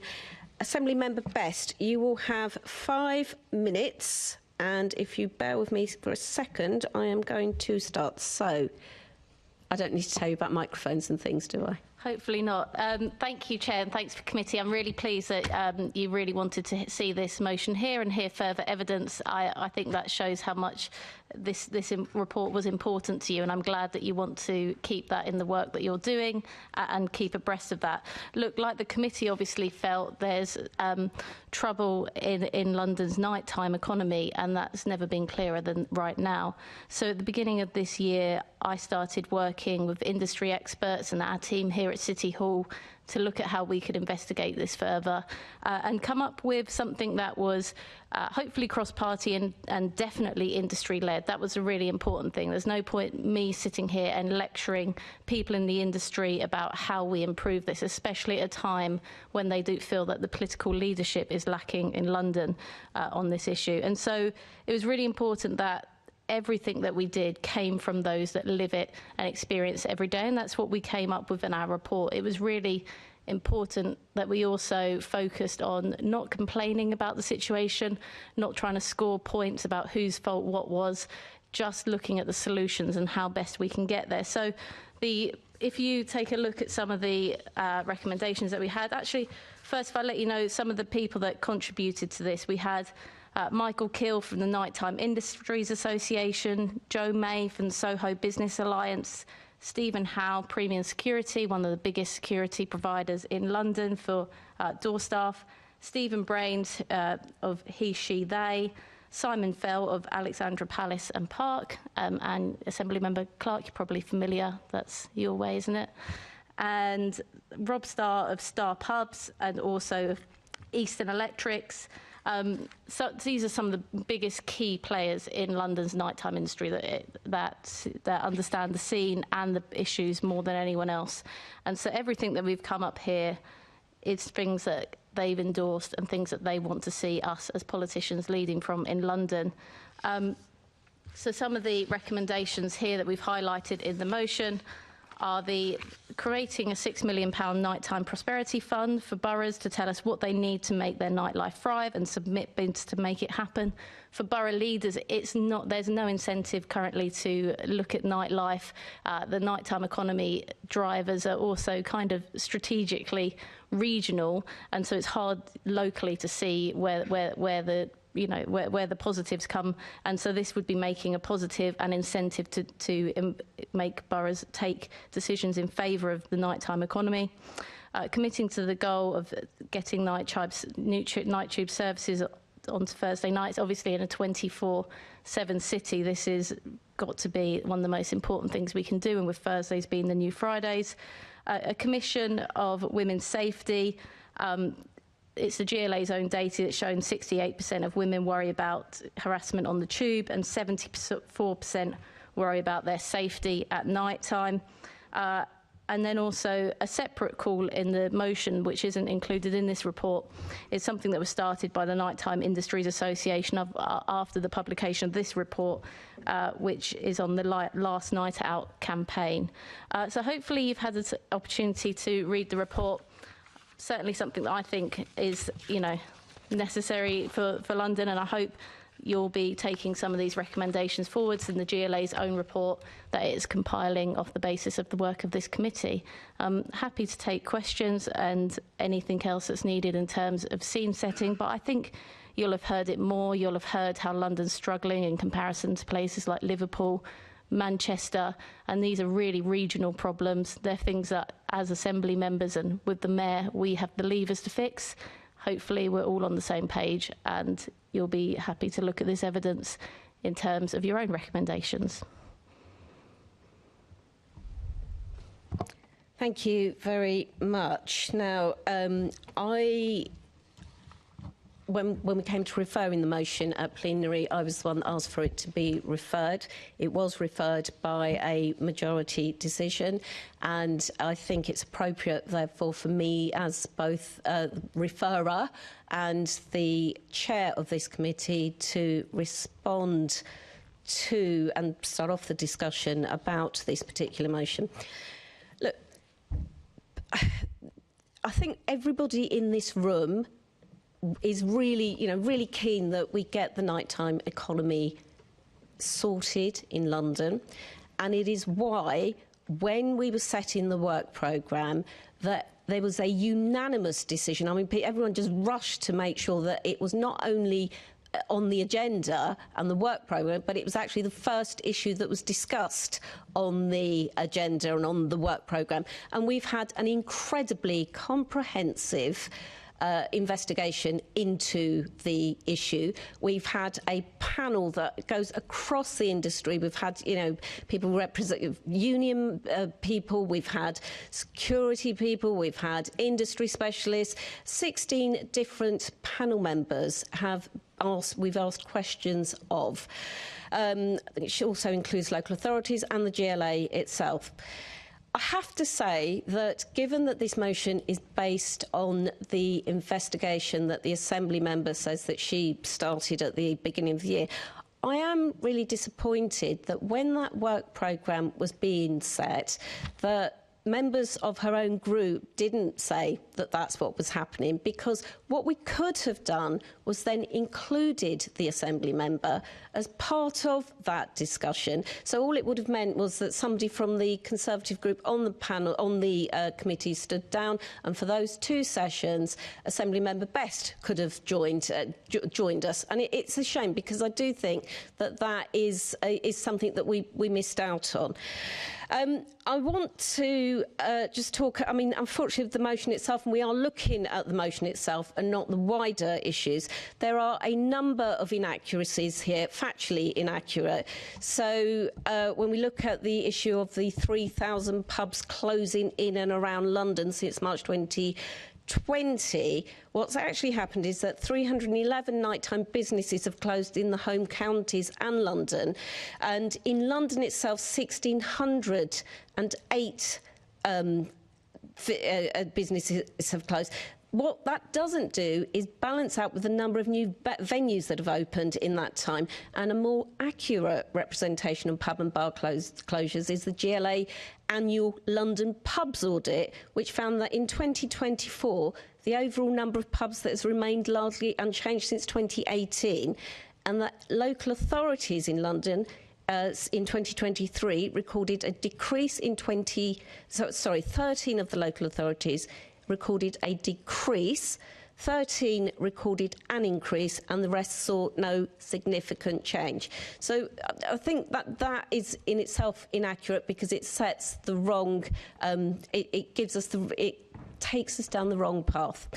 Secondly, we have an inaccuracy about the whole Liverpool, Manchester and Leeds now overtaking London in terms of nighttime transactions. The nighttime economy in London is larger than in any other UK city, and the information in the motion seems to be from a press release from the Liverpool Business Improvement District, which looks specifically at the economy from 7 p.m. to 4 a.m. And when that happens, Manchester and Leeds doesn't even feature in the top 6. The London Data Store, which is more relevant to London, records that there are 1.32 million nighttime workers compared to Liverpool's 123,000 workers. And the GLA defines the nighttime economy as between 6 p.m. and 6 a.m., which is, you've got to have to compare these figures, you've got to have like for like. What I'm really pleased to say is that the motion recommendations tallies very much with what we have as emerging conclusions on our own investigation and report that will be out for discussion very soon. So the motion asks for the creation of a nightlife prosperity fund. The Mayor of London was elected on a manifesto commitment to create a London nightlife fund and convene a London nighttime task force, which is noted in our committee report and the recommendations, and it gives a comprehensive list of suggestions regarding the nighttime enterprise zones, grassroots music venues, and many other issues. We're asked in the motion to commit to the goal of expanding existing night tube services to Thursday nights and extending coverage to the Hammersmith and City line. Our report, our cross-party report, has a call to improve nighttime transport included in our recommendation. Chair, what I'm sorry, Assembly Member Best. I'm just trying to make notes. What cross-party report are you referring to? Can you let me finish, please, Assembly Member Best? I just want to know what cross-party report, so I can refer back to it. Assembly Member Best, can you let me finish, please? So, this includes a call to review all nighttime transport options, which will include buses, so not just the tube, and it's far more comprehensive than what this motion asks for. We've heard about the review of the women's safety issue and the Victims Commissioner who's been asked to do this review. It is not in the Victims Commissioner's remit to do this. However, because of the BBC report, which was referred to by the Mayor recently in MQT, and the really in-depth work that they did on women's safety, I've asked for this issue to be included in the recommendations. So, for example, when the BBC looked at it, they looked at the Ask for Angela strategy, where staff had not been trained, and this is really for industry to step up. And I've asked for a recommendation about licensing, so whether and how that actually can be used to ensure that women's safety issues are taken seriously by industry and by the nighttime economy itself. So my recommendation and my call is that this motion actually falls for the factual inaccuracies and the fact that everything in the motion is being covered in the cross-party report from the Economy, Culture and Skills Committee on the nighttime economy. Sorry, Chair, you keep referring to a cross-party report, and I don't know where that exists. Assembly Member Best, the report that this committee is writing at the moment is going to all members of the committee, and I hope that it will be a cross-party report. OK, Chair, that's the difference. You hope something's going to be cross-party. It's not actually a published report, and and it hasn't got cross-party acceptance. Assembly Member Best, thank you. I'm opening this debate now for discussion. Should I? So, Chair, you don't want me to respond to your comments? No, because you're not a member of this committee. So this is now for committee members. I thought you wanted to invite me because you wanted to hear more about the work on the nighttime economy, and I thought that you hadn't had the opportunity to do so. Assembly Member Best, you were invited to speak to your motion. You've had your 5 minutes. It is now open but Chair, I didn't realise you didn't understand there was a problem with the nighttime economy because you just talked up and pretended there wasn't any issues for about, well, I think it was well over 5 minutes. But I thought Assembly Member Best. I thought maybe you'd want some more facts. Assembly Member Best, could you let the committee deal with its business now, please? Sorry, I've misunderstood why you invited me here, Chair. I thought you were wanting to know more. Could I ask the clerk to clarify why the Assembly Member was invited? Thank you, Chair. If you bear with me, I will read the standing order to you. It's not enormously detailed, but if you could bear with me. It says,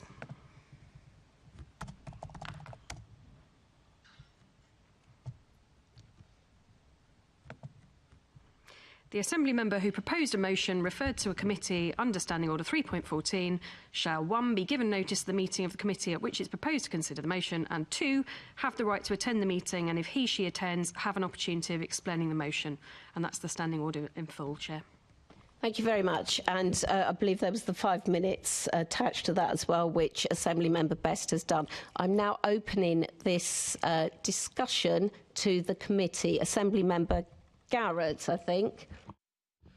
Thank you.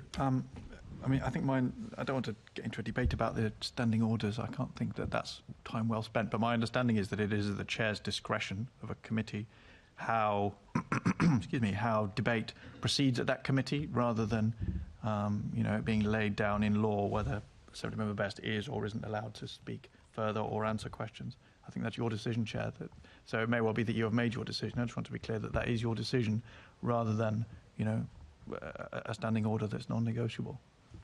I am following what the standing order says. It's about the Assembly Member being asked and invited to speak to their motion, which I believe the Assembly Member has done. Is there anything else you'd like to add to this debate? Yeah, I mean, I think what's interesting to me is that for a topic where we seem to have so much agreement, it's hard for me to understand quite why we have such a apparently cross tone of some of the comments. I mean, I don't know why everyone's getting quite so cross when we are apparently agreeing. I mean, the topic here, I think, rather than the standing orders or a political turf war, it really ought to be London's nighttime economy.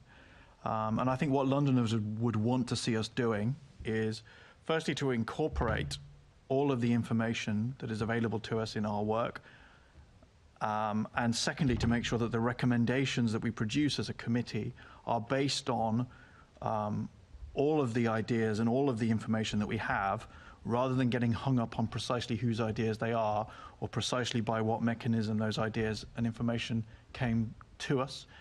So what I would like us to agree, regardless of the motion here, I think what Assemblymember Best is suggesting, and I think what I'm agreeing, I think I'm allowed to speak at the committee, for which I thank you, is that we make sure that the information that we have in terms of the industry ideas that have been incorporated into Assemblymember Best's report, and the recommendations in her report, that we consider those fully and incorporate them to the fullest extent that we can within our cross-party work.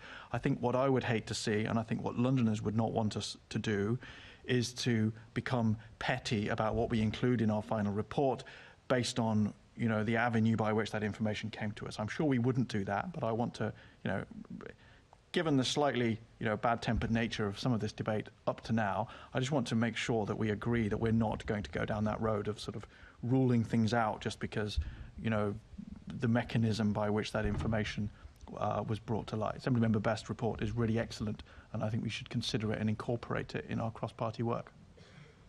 Thank you very much, Assemblymember Garrett. I'm sure the report is excellent. What is really sad is that it wasn't included as the evidence in the call for evidence, and I think that's a real shame. In terms of the bad temper that you referred to, as chair, and I'm sure that, I don't know if you chair any committee this time, but right, well, lucky you. Was it warmer in here? I hope it was. I think, as chair, it's about courtesy and about not being interrupted when you are chairing or when you are speaking. And I would expect any Assembly member, whether they are a member of the committee or not, to adhere to that. And yes, of course, as a committee member, you are allowed to speak, and I've made that very clear. This is now a debate for the committee. Does anyone else? Yes. Thank you, Assemblymember Clark. Thank you, Chair. I mean, I take Assemblymember Garrett's point about, incorporating information. I mean, I was a bit concerned to learn that some of the information in this report came from Liverpool Business Improvement District and that sort of thing. Whatever, but I think when we do come up with a report as a committee, if you want to look at the sources in this report, if the Conservatives wanted to bring forward some of those ideas, I don't really see what the problem is. I don't know that as an assembly we want to have this idea that you go away and write a report and then present it to a committee, as it doesn't, this was not my idea. Okay, but I don't know why. I don't know why you've been interrupting now two speakers. I mean, you've presented. I'm not sure if the standing orders means you should stay and comment throughout the rest of the debate. I didn't hear that when the clerk read out the standing order. But if it is that you're supposed to chirp along, then feel free. But I don't think it's appropriate. And I don't think. I don't know why you're here. Actually, we're discussing the motion. That's right. It's really just frustrating. So, Assemblymember Clark, and Assemblymember Best, can you stop interrupting, please? Assemblymember Clark. So my point is, I have no problem with the Conservative group, and this is their paper. They talk about this being cross-party, but actually the cross-party work happens in these committees. And yes, as absolutely anticipated, this will be a cross-party report, as reports are from committees, and it can include contributions you would like to make. Thank you. Assembly Member Giorgio. Thank you, Chair. Just to correct a couple of things. Firstly, this was brought forward as a motion to plenary. Plenary decided that it comes back at your instigation, Chair. I'm not debating the standing orders. They are what they are. But let's not pretend bringing this to this committee was not intentional. It was an active political choice. The Assembly made its decision. And so, in response to Assembly Member Clark, this was not part of the committee's work looking at the topic overall, yes. But this was a motion at plenary. It was not a motion to the Economy Committee. And I would say that part of my frustration at looking at this subject, not amongst colleagues here, but with some of the representations that we've had, there is a real conflation between nightlife and the nighttime economy as a whole, because what we're seeing is, in particular, officers, not from when we had Michael Kill and other attendees from the private and charity sectors, entertainment sectors, is that to say there are a million jobs in the nighttime economy is sort of deflecting from the point of looking away from nightlife as a whole, which, given that we've got 2 Assembly members with superb nightlife in their constituencies.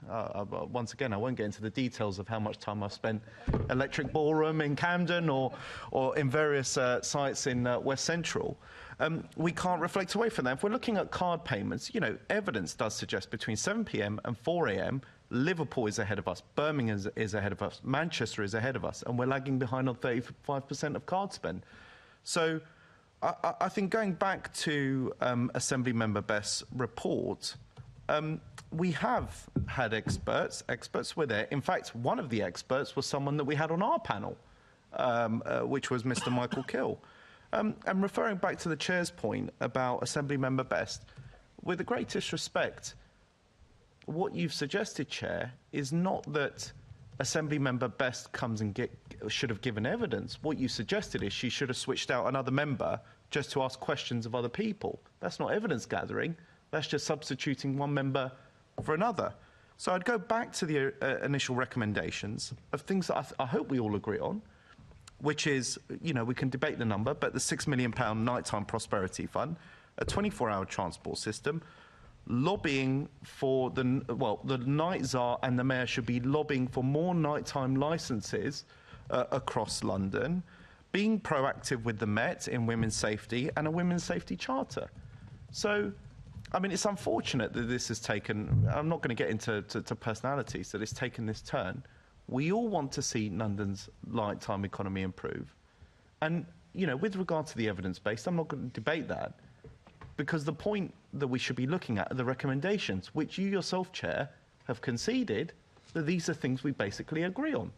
So I don't know how we found ourselves in this fractious position when actually we're talking around the same things.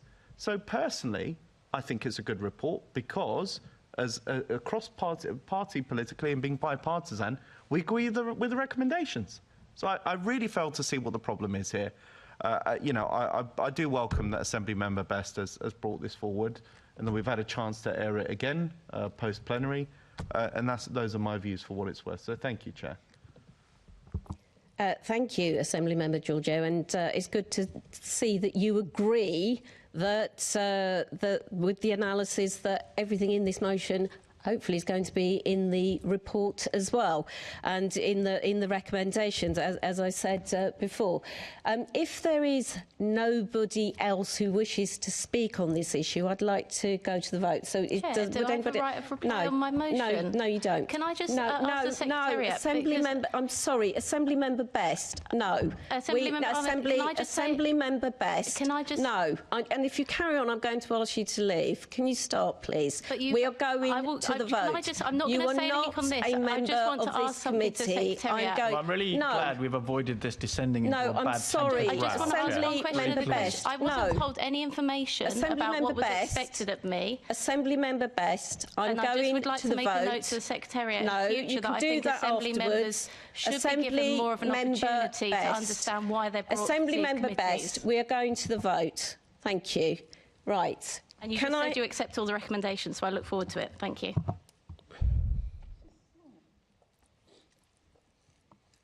All those in favour of this motion, please, and Assembly Member Best, you're not allowed to vote on this in case you thought that you were.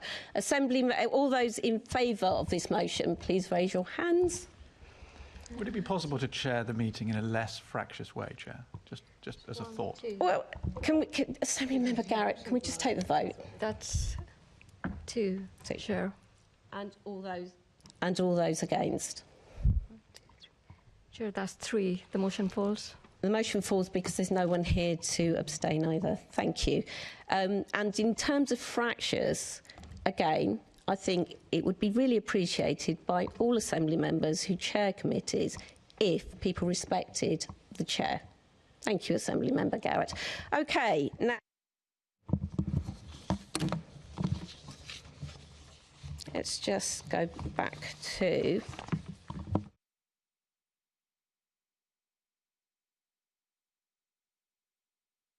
Chair, would you like me to leave now?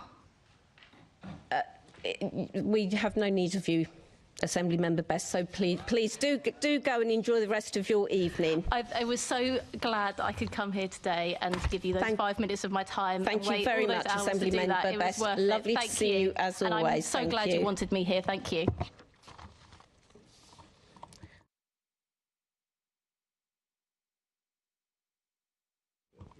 I just didn't think there were enough of us here to do it justice, Assembly Member Garrett. Right. Assembly Member, right, thank you to the committee will report its conclusions to the full Assembly at the next appropriate meeting. Can I ask the committee to note the work programme? Noted.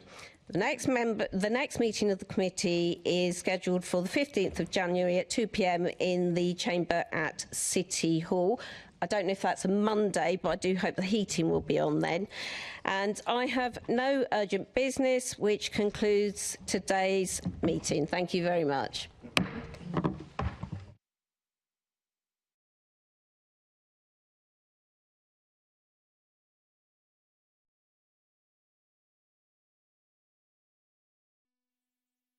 This is the broadcast from City Hall, the home of the Greater London Authority. Please stand by.